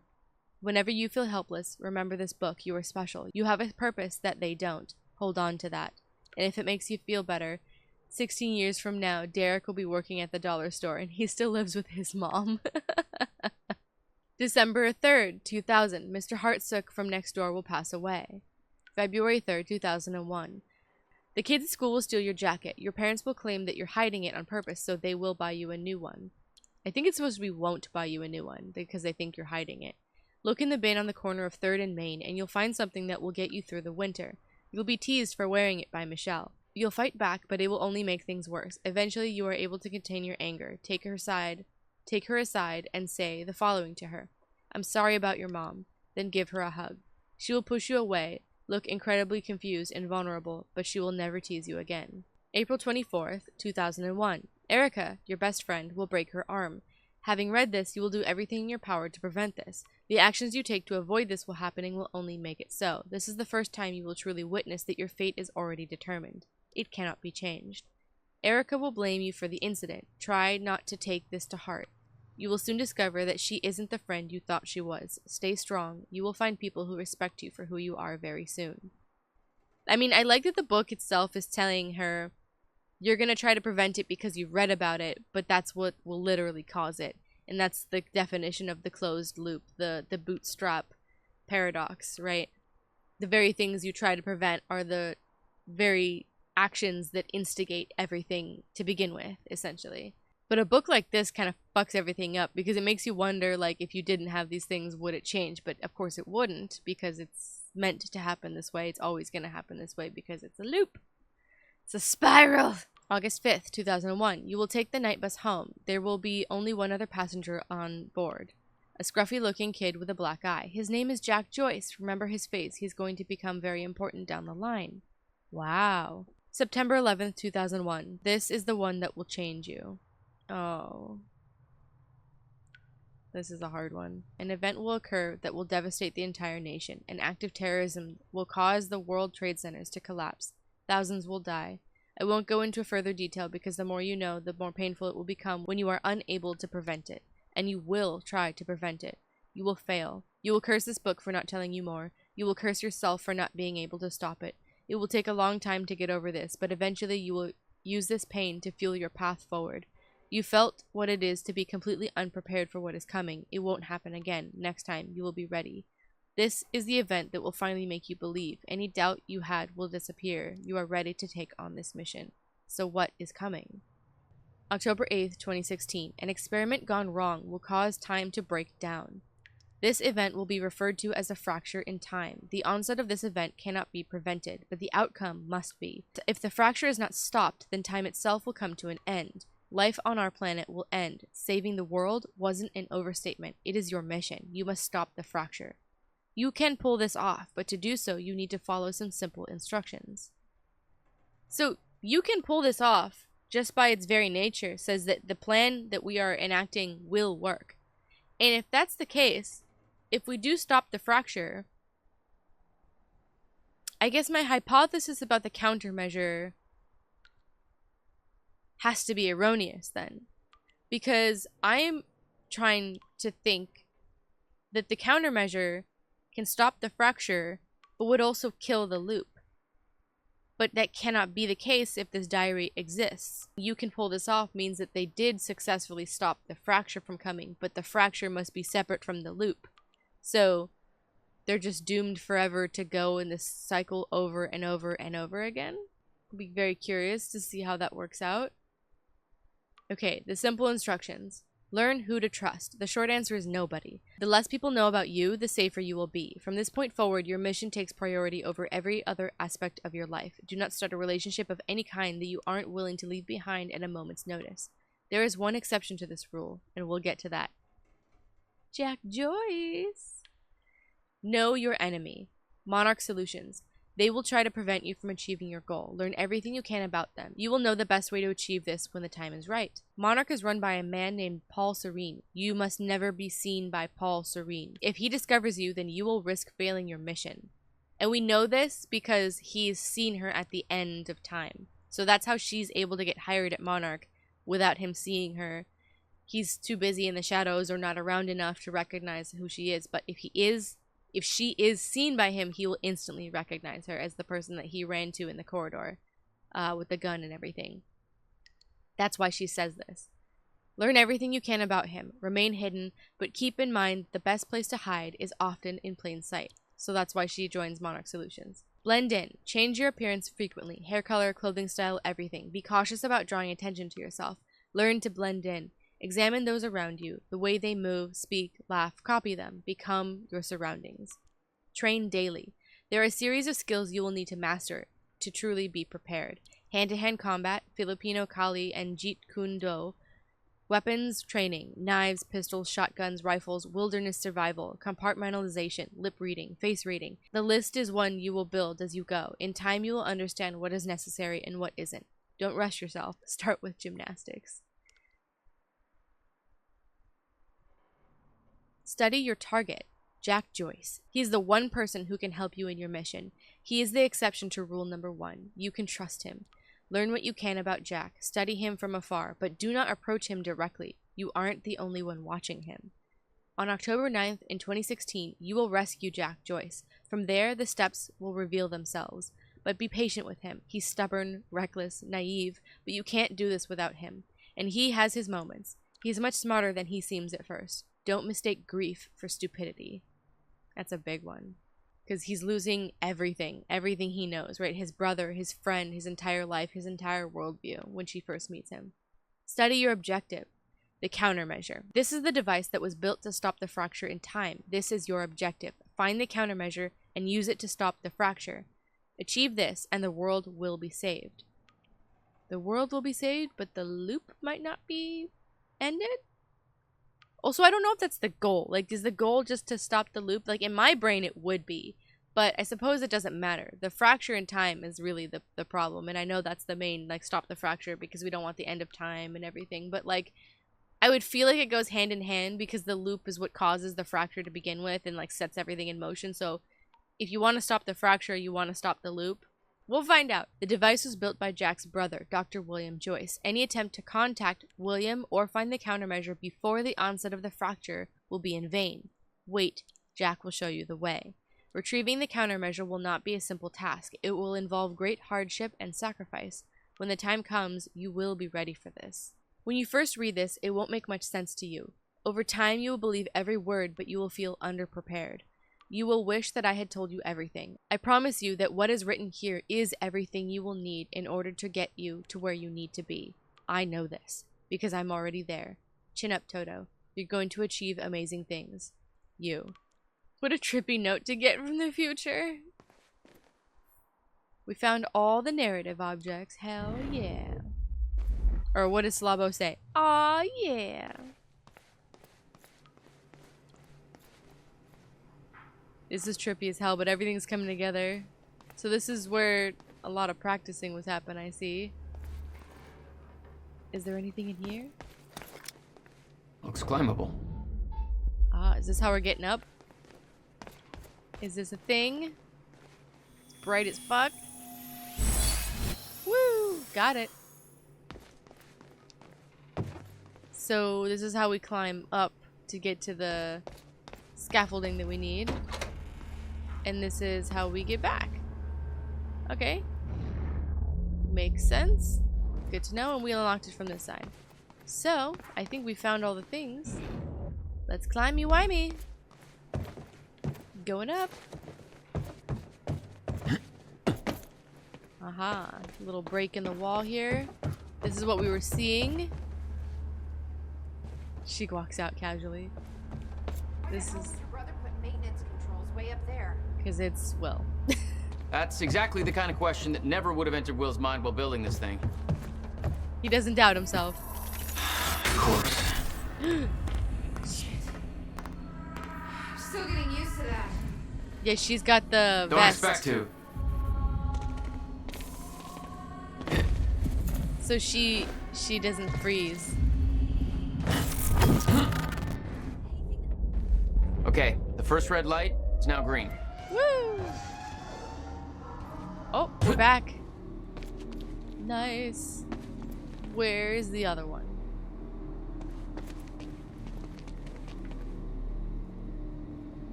Other side? Other side. fracture? Or fracture. Chrononsaurs. 2 of 3. Nice. So I guess I get to that one via the other side.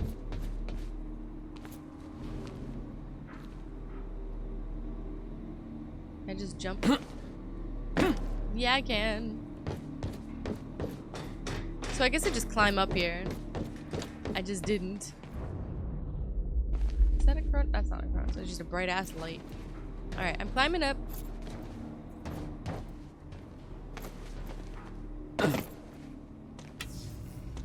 Alright, all lights are green.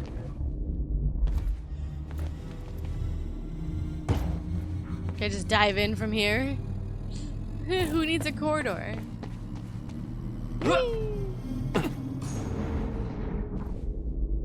Oh, I think it's hurting me from here.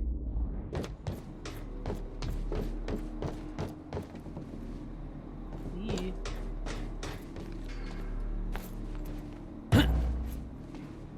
Computer.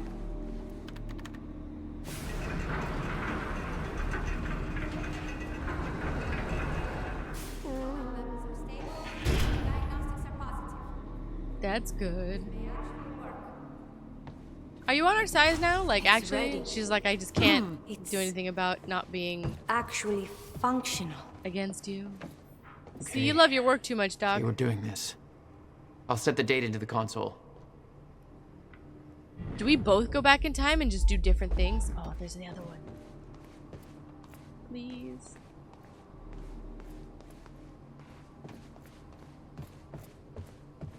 Gimme, gimme. I think it's the last one? Yeah, baby! So we got 8 back. Hell yeah. Nice. So do they give you multiple ones? Does one give you multiple? Damn, I've been missing out. Let's do a little bit of this though, for sure. The blast radius. Oh yeah, the time blast. Let's do that for sure. Not too bad. Let's do time shield for sure. And then we can't do anything else. And we will save it for later. Oh, wait, wait, wait. Preparing the time machine. Woo! I did 100. Oh, well, I did 100% here. Yay! And then, actually, while we're at it, here we go. So we unlocked this one. Let's talk about Serene's condition. You're aware of how it started? Uh-huh. Ground zero. Monarch developed a treatment to curb his symptoms. Our reports state that you destroyed those treatments, rendering him defenseless as his sickness spread. That's what the reports say, yeah. But I've never stepped foot in that lab. You have no way of proving that. Now, I find it curious. Dr. Amaral was working on a permanent cure for Paul's condition. But she was ordered to stop before research was complete. Sounds like somebody on the inside didn't want him to get better. Sounds like you have an interest in this cure. It makes me wonder if you know anybody else suffering from the same symptoms. It makes me wonder if that is why you're truly here. Or maybe I just really like the coffee here. Someone else suffering from the sickness. I mean, eventually us, right? Like, we would succumb to the same thing. We can't be impervious to the effects of it. Right, we have the power, so does Paul. It will eventually get to us for sure. But I wonder if I also wonder if going through the time machine itself would affect you, and you would get infected by the Chronon sickness just using the time machine, right? As a consequence, because you have to go in it, go through the core, go through, you know, the wormhole and things. I can't imagine it would not affect your anatomy in some form or fashion. So maybe it affects Beth if she goes through, because we know she does. So, I think we've heard this one. So, okay, we haven't unlocked any more from Beth. And then we just watched this with Will on the TV. So, the diaries for him, we unlocked, we just through the TVs. With the exception of the first one, I think. Okay. I think that's all the things. Where are we going, Jack? July 4th, 2010. Are you ready? No. Are you? So we both go. No, And do different things. This is it. There's no turning back. Hey, wait, wait! Or only one at a time? Did she stop? What did you do? That was the wrong door. You changed the date. Where is she? Where is she? I had no choice. I couldn't let you take the countermeasure. It would put our entire plan at risk. I already called Monarch from the terminal. They're on their way. It's over. Fuck! We need the countermeasure to run the lifeboat.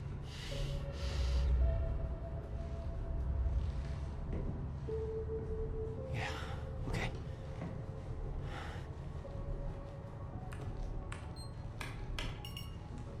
I'm gonna follow through with the plan. Tie her up and get as far away from here as you can. Yeah, I've got this. Don't worry.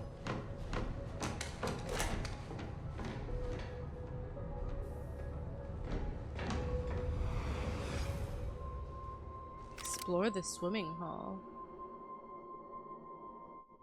So she gets sent all the way back to what, 1999? We finally get to see what it looks like.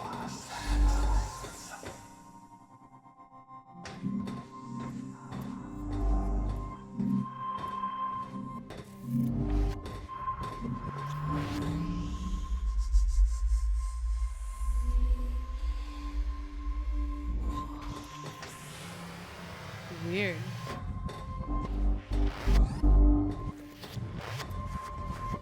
Trippy as hell. Hey, that's Beth.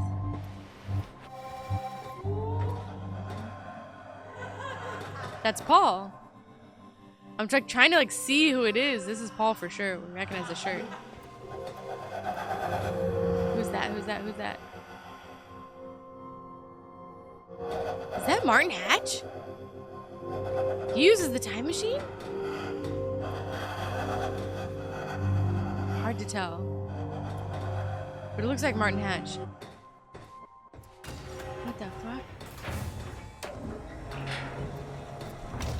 And you guys in the comments were saying that he kind of shows up briefly in the very beginning, too?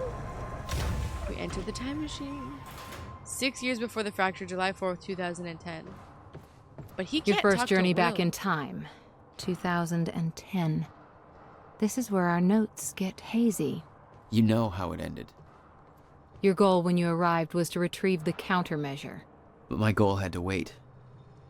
Because I wasn't alone. Uh-oh. There's a lot of things around. Let's do the loop like we do. Let's make sure there's nothing we're missing. So everything's kind of packed up here. Because the time machine was done. And he's not touching it. He's working on the countermeasure. Angrily. Or someone's... Is it Beth? Is it a young Beth? Practicing shooting? Because we saw the targets when we did the loop. I don't imagine... Well, no, that's not true. Someone's in here. Because we saw Will had a gun, so maybe Will was training himself.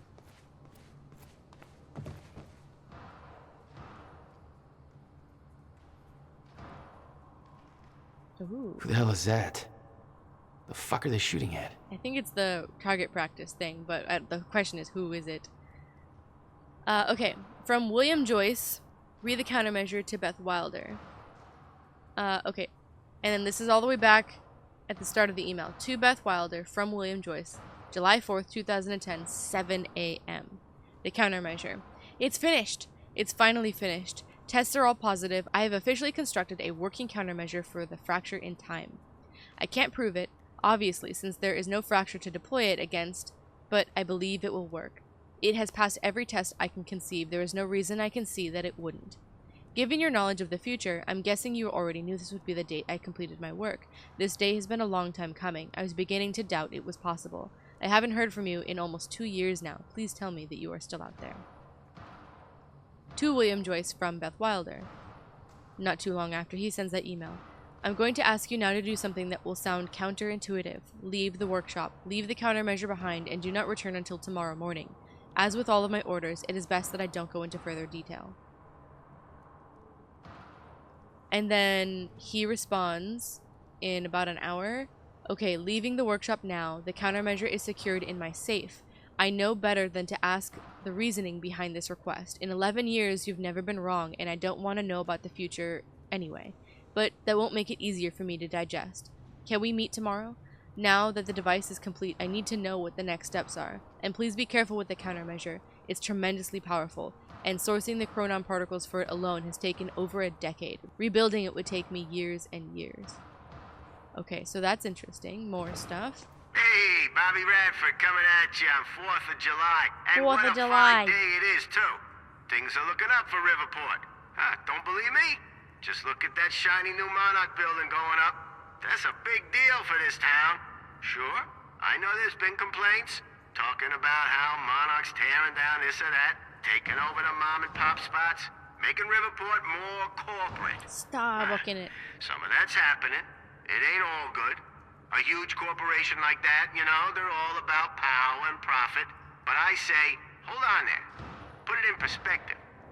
This town's been miserable for a long time. A long time. When our shipbuilding industry took that final nosedive, we hit one hell of a slump. A lot of people I know been unemployed for years now, and that's hard. But Monarch's here. And they're starting to change that big time. So they ain't perfect. So what? It beats the alternative. I want to be optimistic about this. It ain't wrong to have a little hope for the future. Have a I little want to hope. believe that this is capitalism working as intended, you know? The American way, you could say. We'll see. Also, I'm noticing all of the art that's around here, like the sketching here, so it makes me think that it's Beth in there, but we'll see, we'll see. Obviously, we will take things one at a time. So we looked at those things on the table. There's something up here? Art. Timey-wimey wibbly-wobbly things? No? Was this art stuff? Or targets? What's going on here? Since when did Will run a graffiti workshop? None of this crap was here in 2016. He did not. It's Beth. For sure. So this is young Beth learning. Or camping out here and learning. That's why she says leave the workshop, etc., right? So it's locked. I don't think we can go out of it. We should figure out who's here first. It's locked. I gotta check out that gunfire before I go anywhere else. Yeah, for sure. Oh.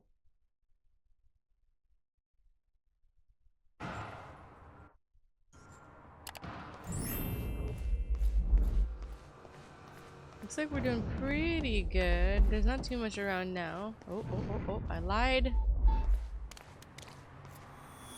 Just as I said it, I got the blinky.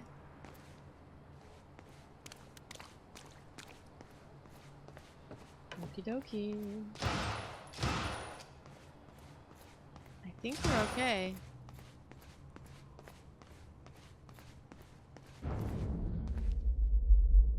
Okay, the rest of them are inside there. Alrighty. Let's go inside. Who's shooting?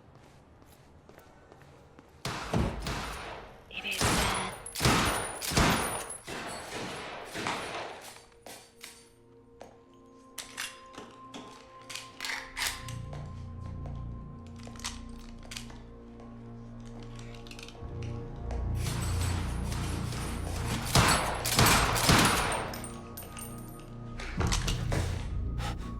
Beth?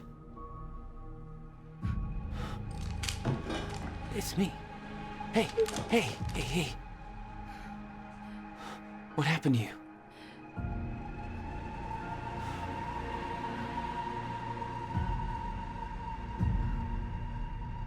This is it. There's no turning back.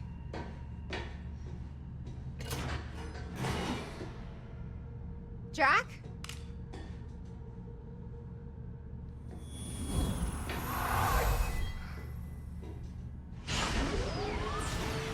Wait, she's going forward. No. She's going back.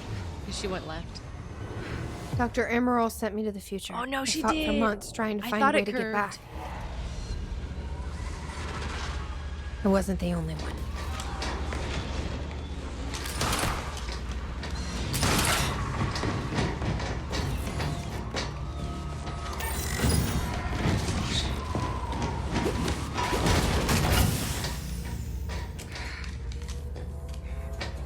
Stop!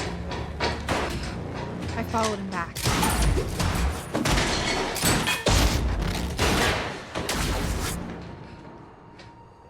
He set William's machine to 1999. The first possible exit point. Don't shoot! Don't shoot! Don't shoot! It's okay. Hey, it's okay. Ah, it's okay. I'm on your side. Who are you? I'm Beth Wilder. There's some things you need to know. You're the reason he built the countermeasure. And you've been here ever since. 11 years. Why? Why didn't you come back? We should get ready. We don't have much time.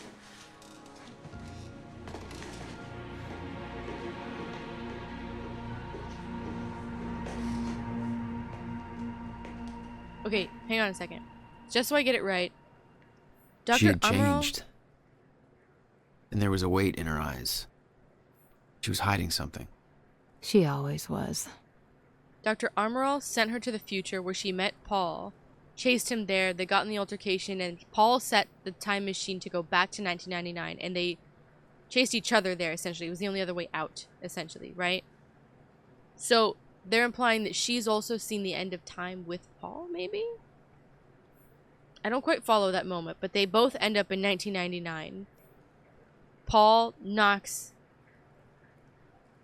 William out, says nothing in the same moment, right? And she's chasing him. So that moment that we see with the gun chasing out of the studio and he zips himself out, that's 1999. Paul leaves and he fucks off. So he says nothing to Will. Will knows nothing. He probably didn't even see Paul.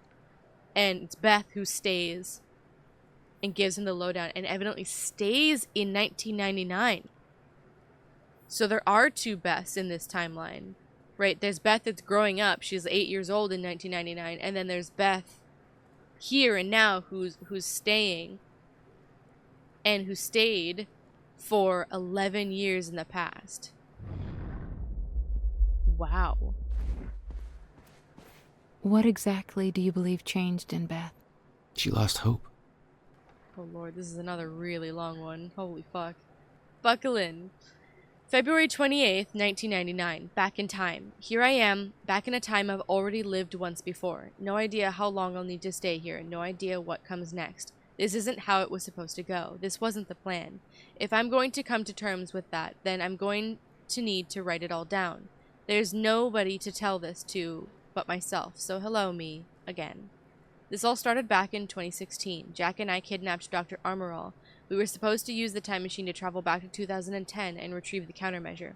I believe Dr. Armorall switched the date at the last moment. I heard Jack calling out, but it was too late. I was already inside. There was nothing to do but keep moving forward. And when I exited the corridor, I arrived in one place I never thought possible. The end of time. So this verifies what I think happened, what I was just explaining. My greatest fear was realized. I'm still trying to grasp of what that means. My entire life has been devoted to stopping the fracture. What I saw... was it proof that it couldn't be stopped? I can't believe that.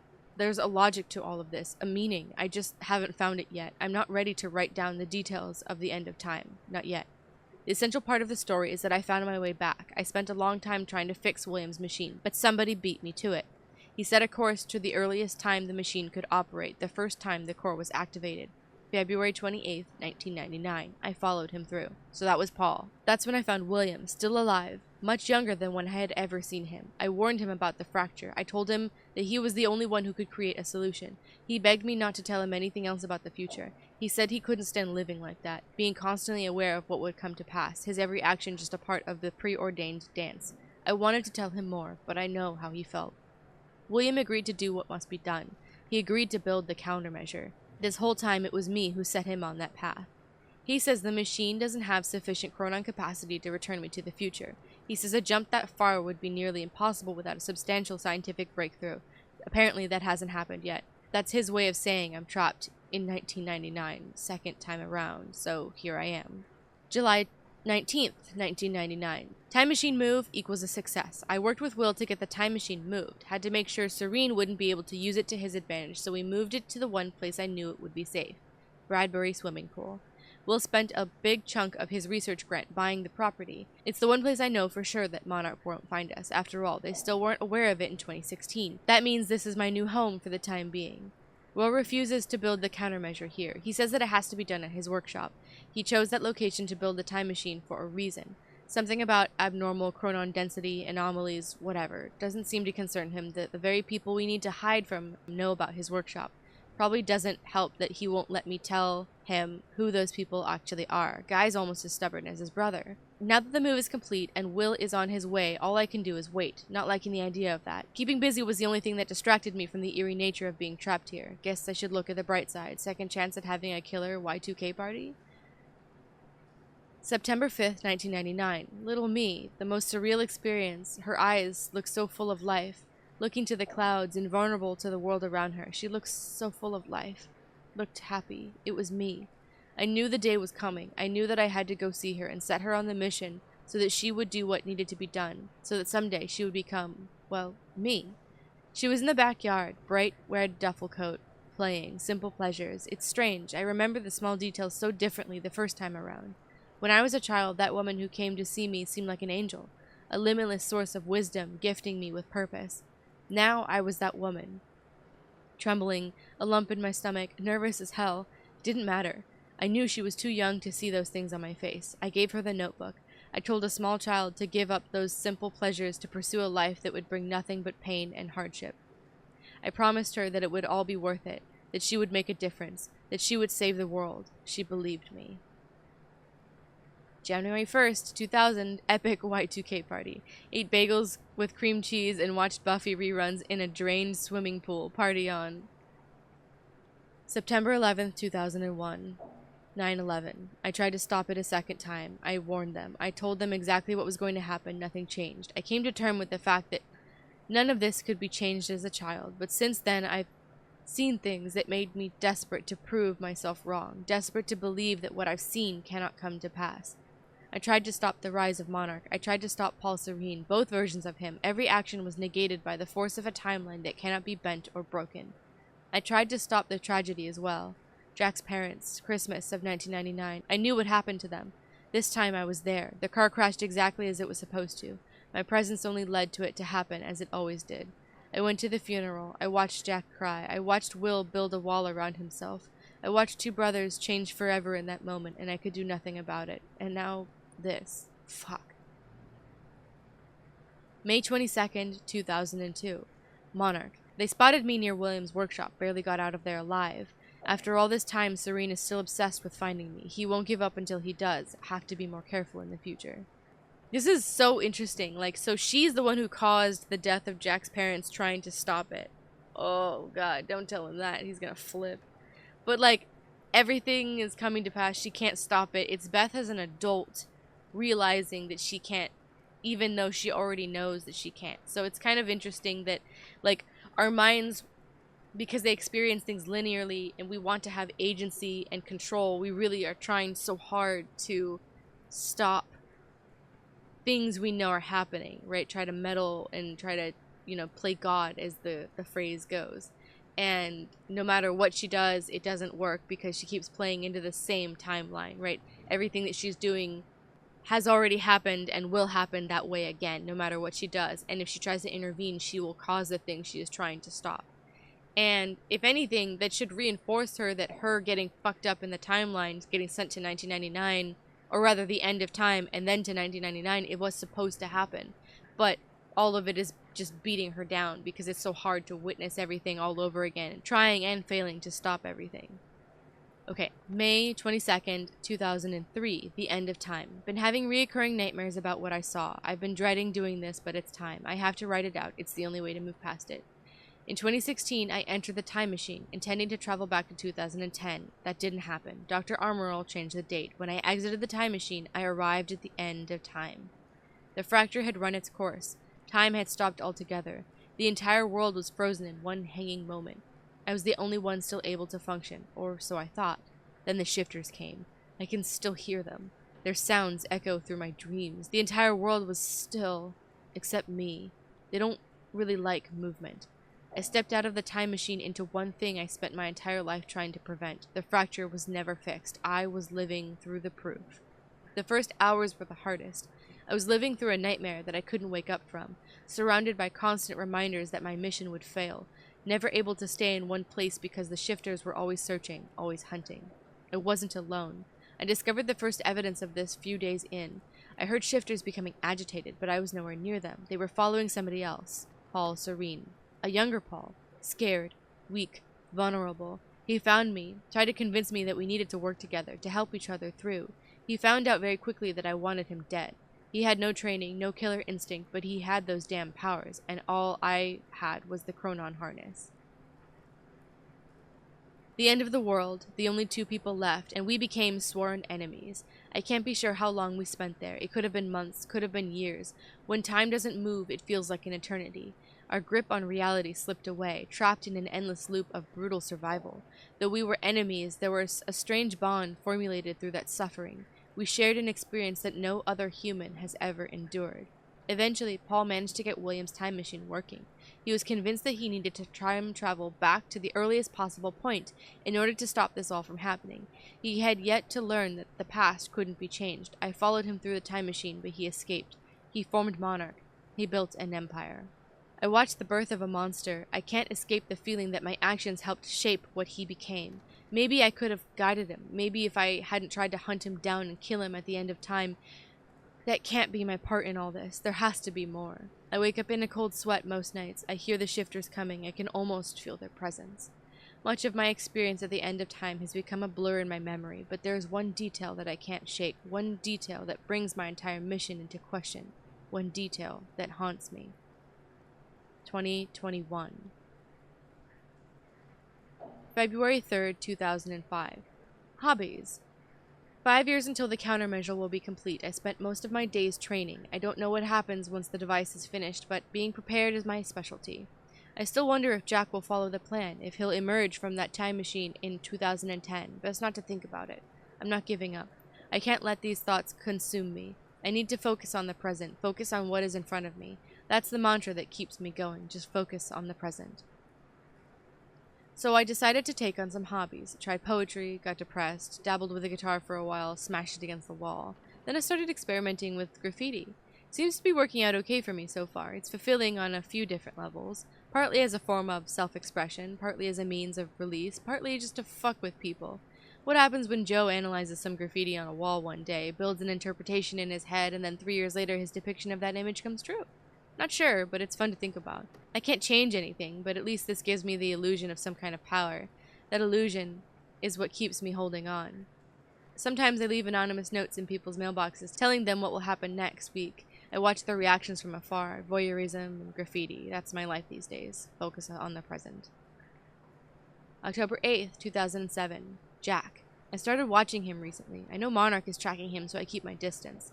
I wasn't sure why I felt a need to follow him, to watch his life from the outside, but now I think I understand. I met Jack in the wake of his brother's death, on the onset of the fracture, the worst day of both our lives. He was broken. That's the only Jack I ever knew. There's some kind of comfort in seeing him in happier times. I watched his band play a gig nearby. Atrociously bad, whiny emo music. Definitely a music movement I didn't need to live through a second time, but there was something pure about seeing him up there, letting it all out. He never had an easy life. It was just nice to see that he found a way to release all that. He just looked happy. It made me forget everything else. The nightmare stopped for a while after that, so I kept following him. It gave me something else to focus on. I spent most of my life hiding who I am, what I know. I knew Jack for less than 24 hours. He's the only person I've opened up to about everything. I told him the truth, and he believed me. I wish I could thank him for that. I'm not sure what I'm going to tell him if he comes through the time machine on July 4th, 2010. What will he think when he sees me? 11 years will have passed. I have looked like I've aged 3 lifetimes since then. and for him it would only be a matter of minutes. What do I say? That I saw the end? That this might all be for nothing? I was the one who believed without question that we would stop the fracture. That confidence has now been replaced with insecurity, weakness. I fear letting him see that. I fear that he'll see the doubt in my eyes. For years I felt invincible, full of hope, but I'm not that woman anymore. I'm scared. December 11th, 2007. A memory. Tonight I painted something at the university campus. It was only after I finished and took a step back to look at it that I realized I've seen it before. About a decade ago. Remains of something painted on a wall but washed away. It was a jolt. Is all of this futile? Nothing sticks. Nothing is changed. All of it washed away by the river of time. Fucking time travel. July 9th, 2008. Will. I've been in contact with Will every 6 months or so. Short exchanges just to get an update on his progress building the countermeasure. He's still at least 2 years away from completion, but he's now confident that he knows how the countermeasure will work. He told me that the countermeasure will be able to reverse a fracture in time, but in order to do so, it must be activated early in the escalation of the fracture. Once the fracture runs its course, once the end of time is reached, he believes the countermeasure will be rendered ineffective. I asked him what would it mean if the end of time ever occurred. He said it would mean that the fracture was never stopped. It would mean that we failed. July 21st, 2008. Everything I have done has been for nothing. July 4th, 2010. Final entry. The day is here. Soon I will receive word that William has completed the countermeasure. I'm sure of it. I've come to accept that this doesn't mean we will succeed. I've come to accept that my mission was a lie. But I'm not giving up. Lie or not, I've devoted my life to this cause. It gave me meaning. It's all I've ever known. Even if I've seen the proof that I won't succeed, I'm not giving up. I will dedicate every ounce of courage I have left to seeing this through.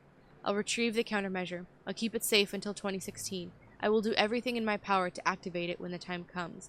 I will fail, but I will fail knowing that I did everything in my power to save the world. For years, I hoped this would be the day when I would see Jack again. I've given up on that hope. This mission started with me alone. That's how it will end. This will be my final entry.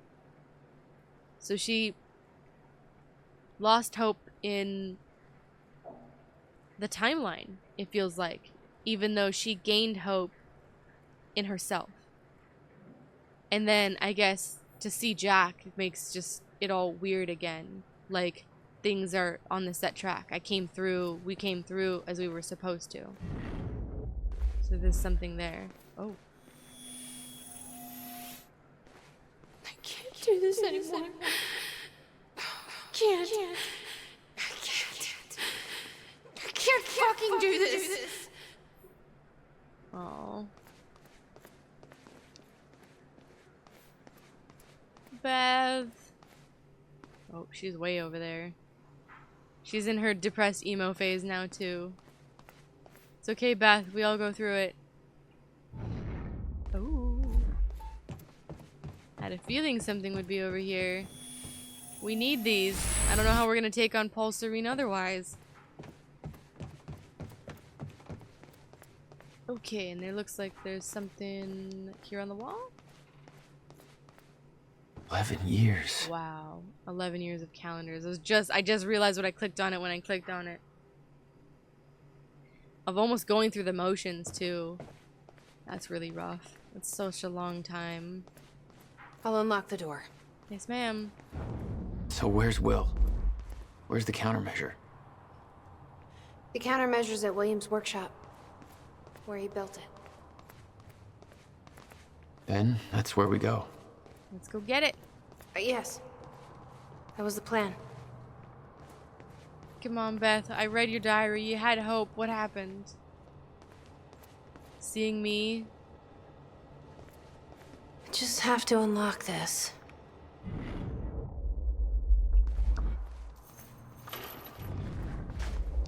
Something My around? supplies are upstairs.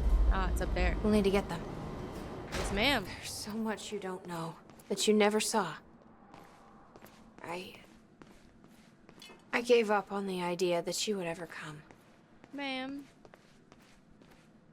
There's no flashlight. Oh, it's a little dark. Looking around. Nada. Okay. Looks like there is the the chronon source upstairs. I need to know we're still in this together. I told you once our fate is already laid out for us. I still believe that. More than ever. I'm just worried what that might mean. Because she It thinks means we finish this. it's futile.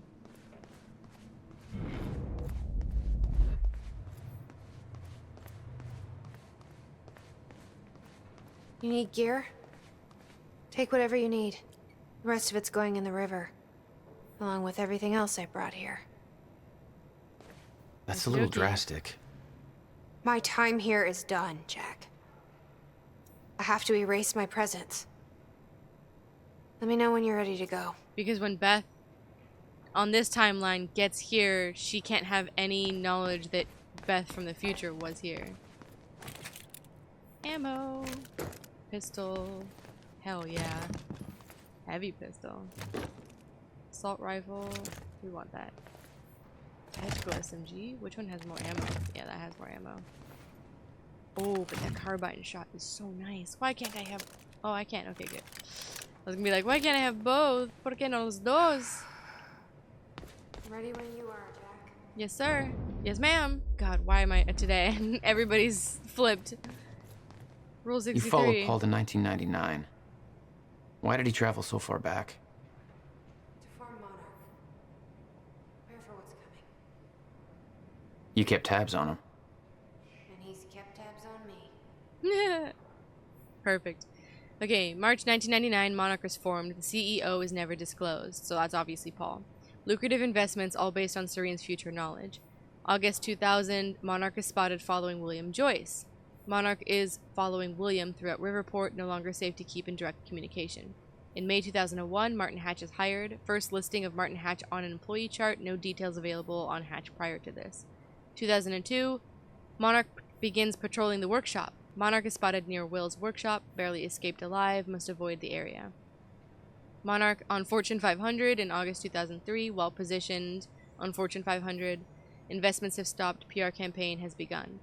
In February 2005, spotted by Monarch. Monarch is still searching for me, must stay out of the public eye from this point forward. In March of 2006, R&D facility is commissioned on Gull Island, investigate further. In 2006, Martin Hatch is promoted. He is now the designated Monarch spokesperson. The previous spokesperson was found dead. Every promotion Hatch receives results in a trail of blood. Ooh, that's interesting. Okay, May 2008, Monarch Tower construction begins. December 2009, Monarch investigated Will's workshop. Personnel spotted covertly entering the workshop. They may know what we're up to. Security cameras are now surrounding the workshop. Approaching the area will alert Serene. Monarch 2010, Monarch Chronon Tech delayed. The Monarch Chronon Tech research under Dr. Kim is not proceeding as planned. Not enough particles available. Ground Zero not present. 2010, December, Dr. Sophia Amaral recruited, hired as Chronon research scientist. Nice. And that's kind of where she's at in the timeline. These are all the guns. Okay. The countermeasures at Will's workshop. We find it, then what? You bring it back here, use the machine, and return to the future. Use it to stop the fracture. That was always the plan. A plan that you don't believe in very That clearly, is still the ma'am. plan. Where is the Chronon source? We saw it.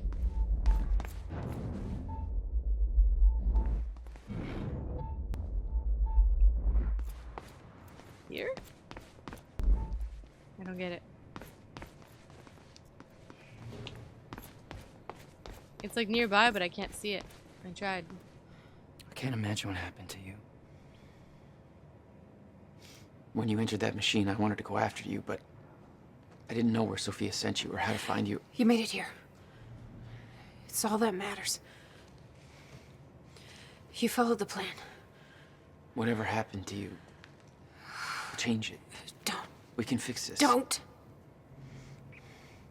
We can undo this. You still don't get it. It can't be changed. No matter what we do, the pieces fall in all of the exact same places. I've tried. Over and over. I can't just sit back and do nothing. You have to let go. Jack. You have to let go. I've seen it. The end of time. That is where she sent me. I was there. I've been fighting this fight my entire life, and I saw us fail. I saw where this leads. I just don't know anymore. I don't know if we can win this thing. He's stubborn though, remember.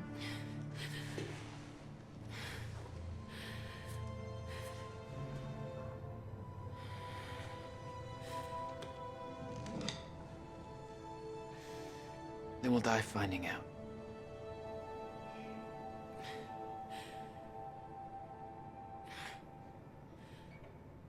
At least she told him. Cause it's so hard to like be like alone, you know, in that. I don't know a fraction of the hell that Beth went through, what she experienced when she saw the end of time, how that changed her like it changed Paul. Followed by 11 years of living like a ghost. Beth I'd known had laser focus. This Beth, she had doubts. You okay? Yeah.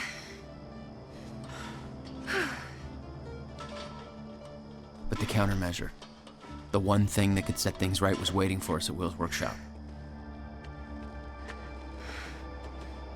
There it is.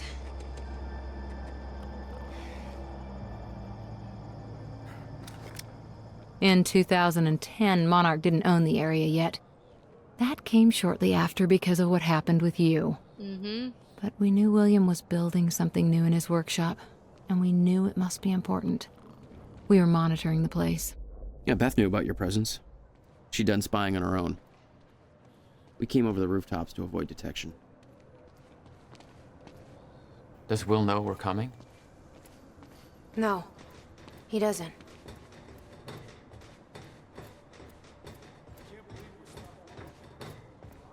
Man, I should have played this a couple days ago. The timing would have lined up really uncannily.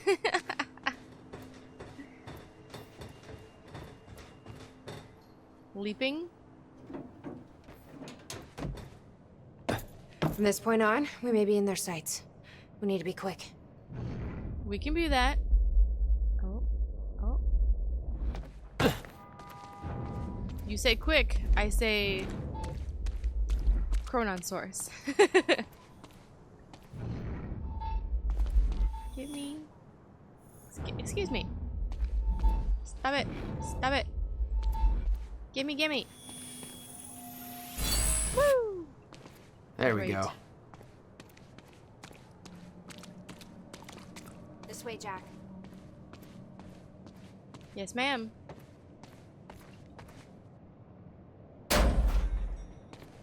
Oh, the workshop. Hey, Will?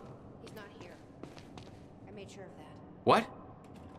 Why? He's the only one that knows how to use the countermeasure. Which is why he needs to be kept safe, in case things go bad. Fine. We get the device, then you lead me to my brother. Sure. She's Now, like, that's not how it where do we goes, find but this okay. Will said he secured it inside a safe. Somewhere in the building. All right, Will. Where'd you hide that safe? 11 years. Building this thing was his life for 11 years. Yeah. This must be where he built it.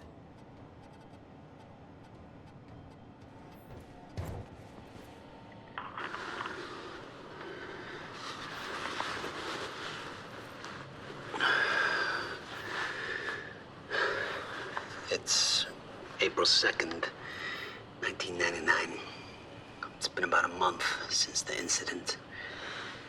Since I was shot by the man from the future.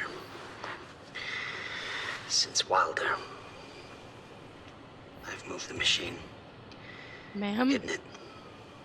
We're watching the I TV. wish I could destroy it, but I made it tell me as little as possible. The more you know about what'll happen, the worse it'll be. We're all puppets. I can take that for as long as I can't tell the difference. I think she understood. Because she's plagued by her knowledge. Anyway. She told me the fracture is gonna happen because of what I did. It's... I have to fix it. I have to. Ma'am. I don't know how yet. I have to build a countermeasure of some kind. I know the theoretical mechanism of the field's collapse, but how to stop it, let alone reverse it. It'll take years of research. I have no idea how to do this. How to pay for it. I don't know. Wilder's from the future. And she came to me. I have to assume that I was successful, right? Why else would she come to me?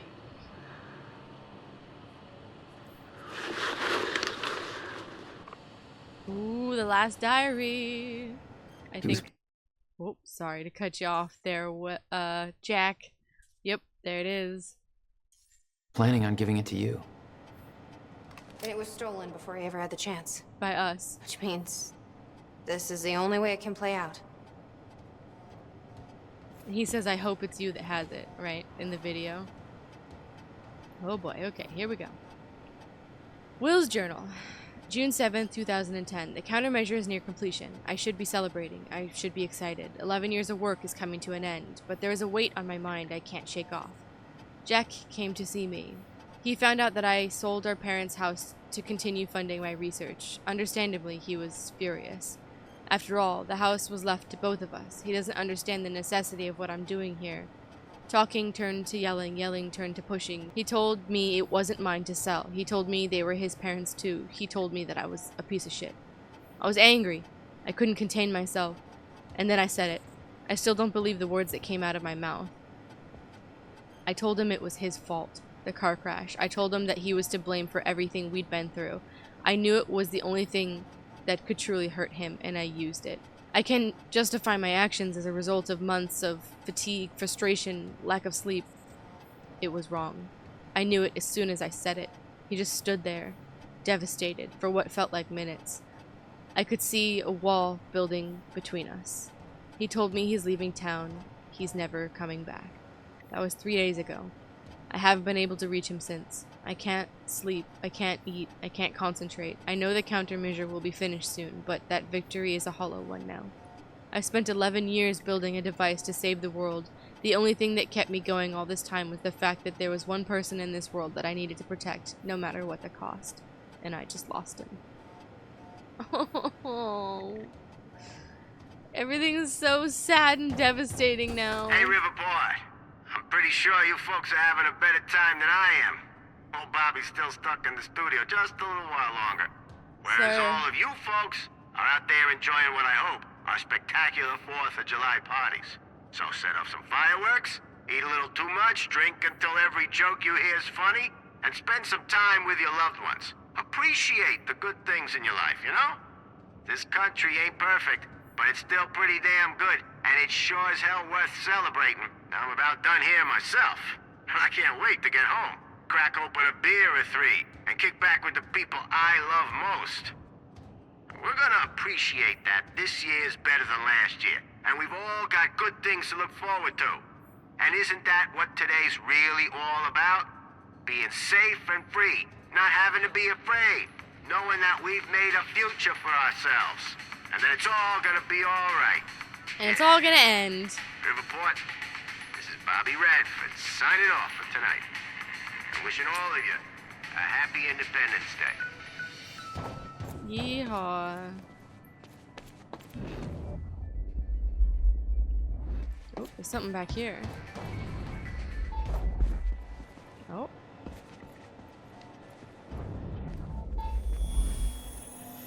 I got it. Yeah, baby. Hey. There we go. I suppose I could have just come back here. But I got it through the thing. Beth is on a loop of her own making. Oh, hello. Shit. Locked out again. Where was the failsafe switch? Follow the wire. Which one was it? Blue? Or was that the emergency shutdown? Oh, shit. I knew I should have labeled the wiring.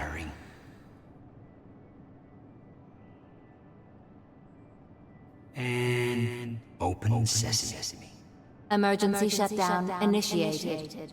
Shit! Ass! Fucking goddamn it! Whoops. Yellow wire, I knew it. Yellow wire. So that's how we get in. That's good to know.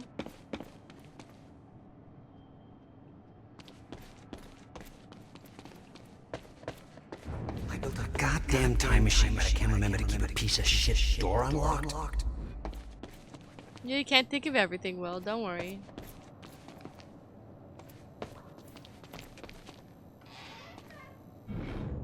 There we go.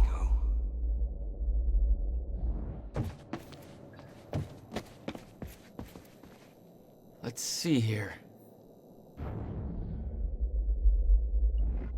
The power setup wasn't working, but it must have worked at some point. There you go. Maybe I can rewind time to get this working. Ah. It was all there on the board. The details of his downward spiral. His work consumed him. Became some kind of desperate obsession. He was never the same. Well, he lost the only thing that actually mattered. And he couldn't even tell him why. That's gotta drive you a type of loony, too. Will's whiteboard. Call Jack on birthday. Apologize to Jack for not calling on birthday. June 2nd. Don't forget. Don't forget what? Thanksgiving. Reminder. Pay electricity. Get electricity turned back on. Jack's birthday is June 2nd. Buy groceries. Give Beth update on status. Erase that. June 2nd. Apologize to Jack again.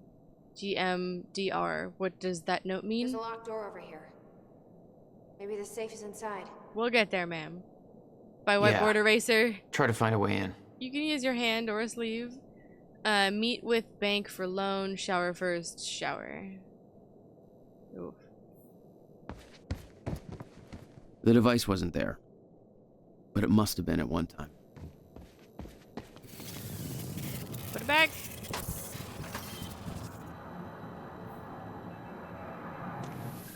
Yeah. Oh, excuse you.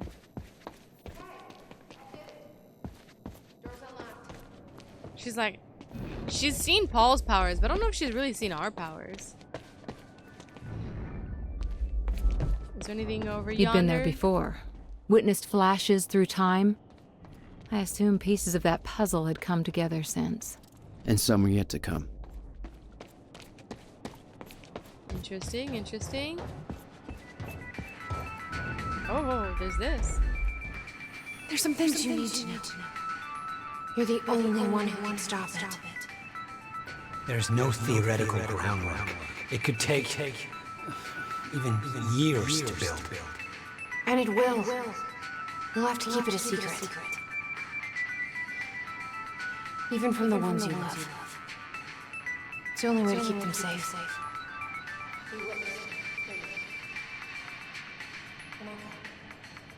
Yes. Yeah.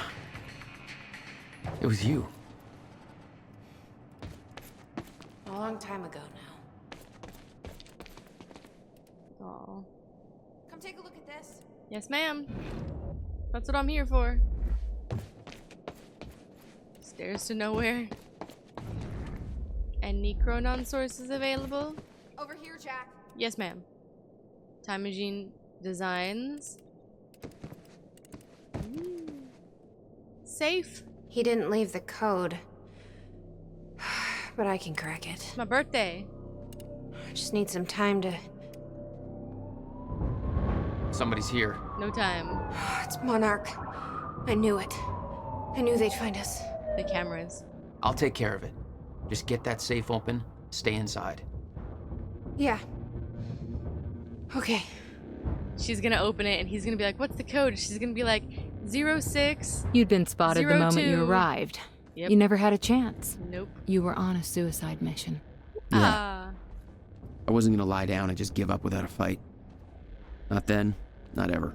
Suicide mission's a bit strong of a word. This is Trojan Clearly 1, I'm alive. approaching workshop perimeter. Over. Remember, orders are to take her alive. Monarch Actual's en route. Roger.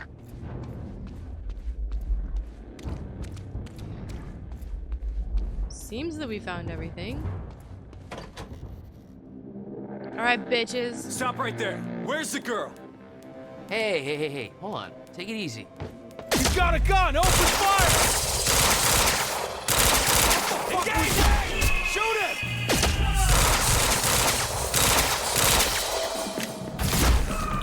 Bye, bitches.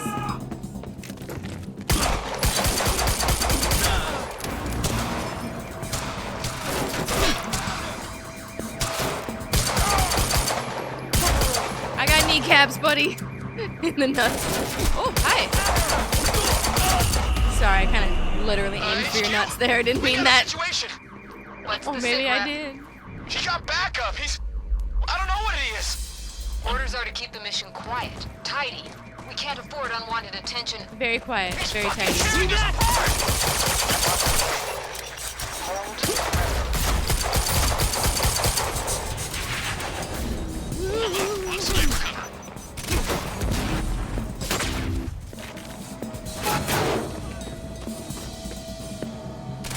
Flank him!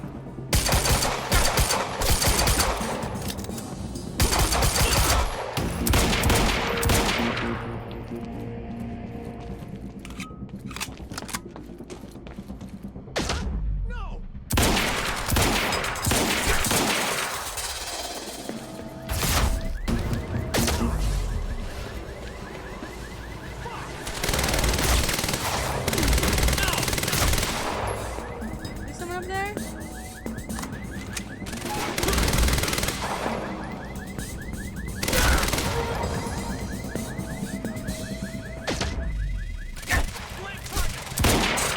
Targeting crosshairs. Gotcha, bitch. Gotta move.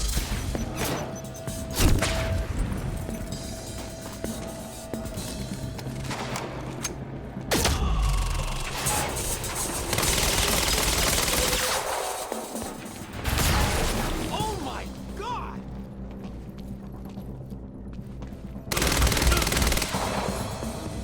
How are you not toast, fucker?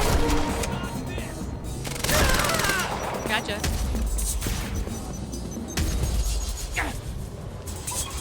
Shit!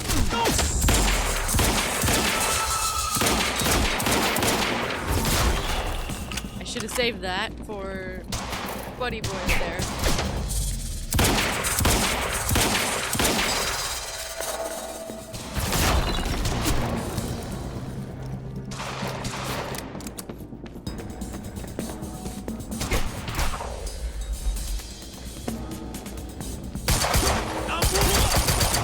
In the kneecaps.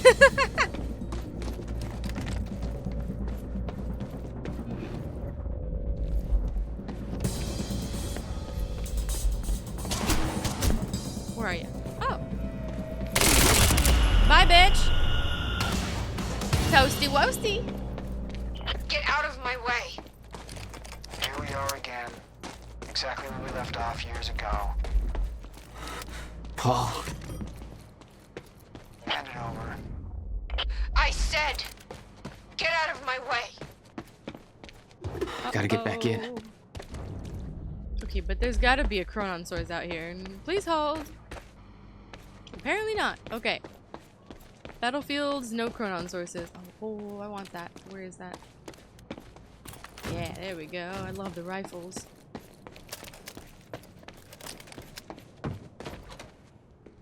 Not like this.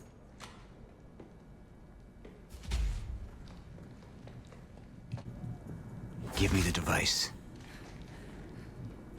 Come with me. We can survive this together. You know it can't be stopped. I can see it in your eyes. You know this. What if you're wrong?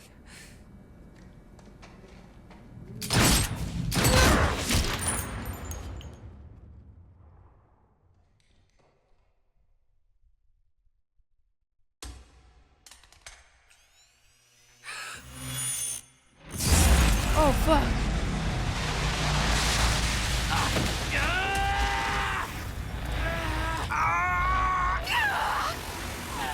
Shut it off.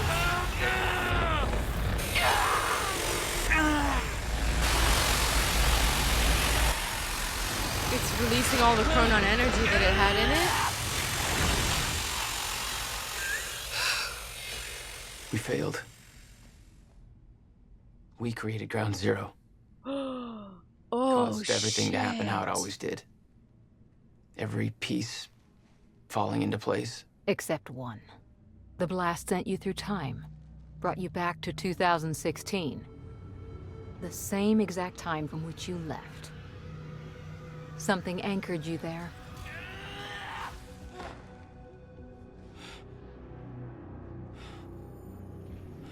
We need to know how you did this. You think I wanted to come back? He's a looper. A time I was jumper. pulled away. Everything I came for was still back there. Left behind.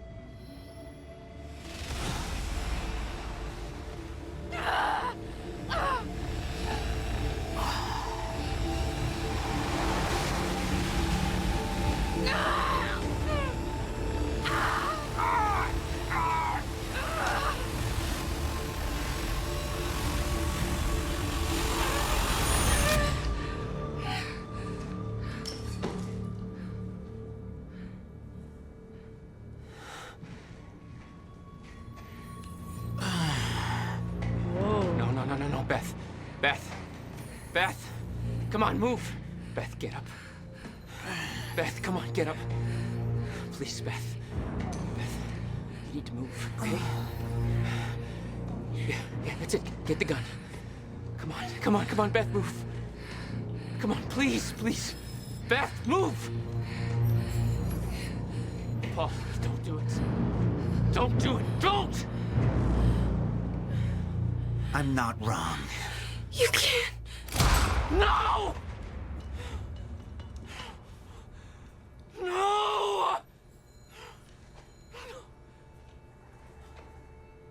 God damn, Serene that man had the is countermeasure the stubborn. whole time. I had to get it back. A rash decision.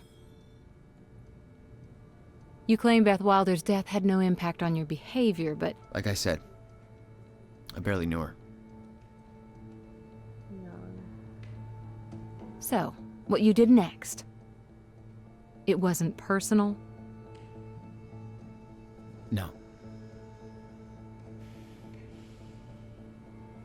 That's two people that Serene has killed that he loves. His brother and Beth. Platonically or otherwise, it doesn't matter. I mean, those are two people, the only two people that he's ever cared about. Paul would have been one of them, but he came back a monster. Right? Driven by his apparently insatiable need to be fucking right. I'm not wrong.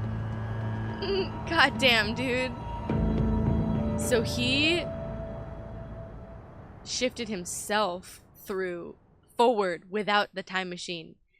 That's some power right there. So his powers are definitely growing, and he does not seem to be affected by the chronon sickness, but I'm sure he will be. I mean, having that much power and using it is definitely going to take a toll on somebody at some point. So I have a feeling that the adrenaline is probably just kind of keeping him going. But damn, that is tough. Beth is dead. Oh, I didn't think she was gonna die, but there you could tell in that moment, like, her heart wasn't in it, but then she made the choice to be, right? Like, he was like, you know, I'm right, you know, we can't change anything, and she was like, you are, but I'm not gonna let you be right?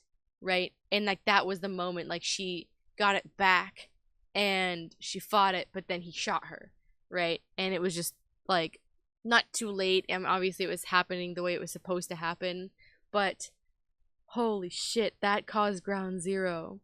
I wasn't even thinking about that. It's been so long since we mentioned, like, Ground Zero at Will's workshop and, like, shit happened there. Like, obviously, like, it's, like, in the brain, right? And, like, we've established it in the lexicon, but, like, oh, man, I wasn't even thinking about that. Like, when that thing exploded, I was like, oh, fuck, we let all the ghosts out. You know what I mean? Like, that was like, oh, no, that's not good. But it makes sense because it's in the workshop.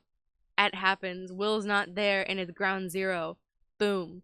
It explains why Will wasn't affected by ground zero, because like at his workshop, you're like, well, where was he then? She told him to leave, and it explains where the countermeasure went, and he's like, I hope you got it, I hope you got it, I hope you got it, right? And she's dead. I wonder if he sees it. My guess is that he doesn't, Will, right? And that Serene takes her body and like covers the whole thing up. Ground zero is now completely tainted with the chronon field that thing released, and that's where Monarch sets up shop. That's why he buys it. Obviously, we already know this, to harvest more chronon stuff, energy sources and things like that. And everything obviously is starting to fall into place in the timeline that we already know. But damn, Beth is dead. Holy shit. So that's the end of Beth's moment. But we went back to 2016. The question now is, where in 2016 did Jack end up? Does he end up prior to the moment that the time machine sets off? So while Jack from 2016 and Beth are gonna go off in the time machine, there's this Jack, right? And he's gonna run into Beth there, maybe? And then like they go off and do stuff before the events with Dr. Armorall and the time machine that first time, because they did say that in this episode, the first time you went back in time, right, implies that there's a second time. Now I still maintain that at the very beginning of the game, somebody shoots that guard off the roof, right, just before we enter the university library. I think it's us, and I think it's us meddling with stuff just before the time fracture occurs, because from everything that I'm reading, it sounds like we have to enact the countermeasure before the fracture occurs, but it has to happen while the fracture is happening.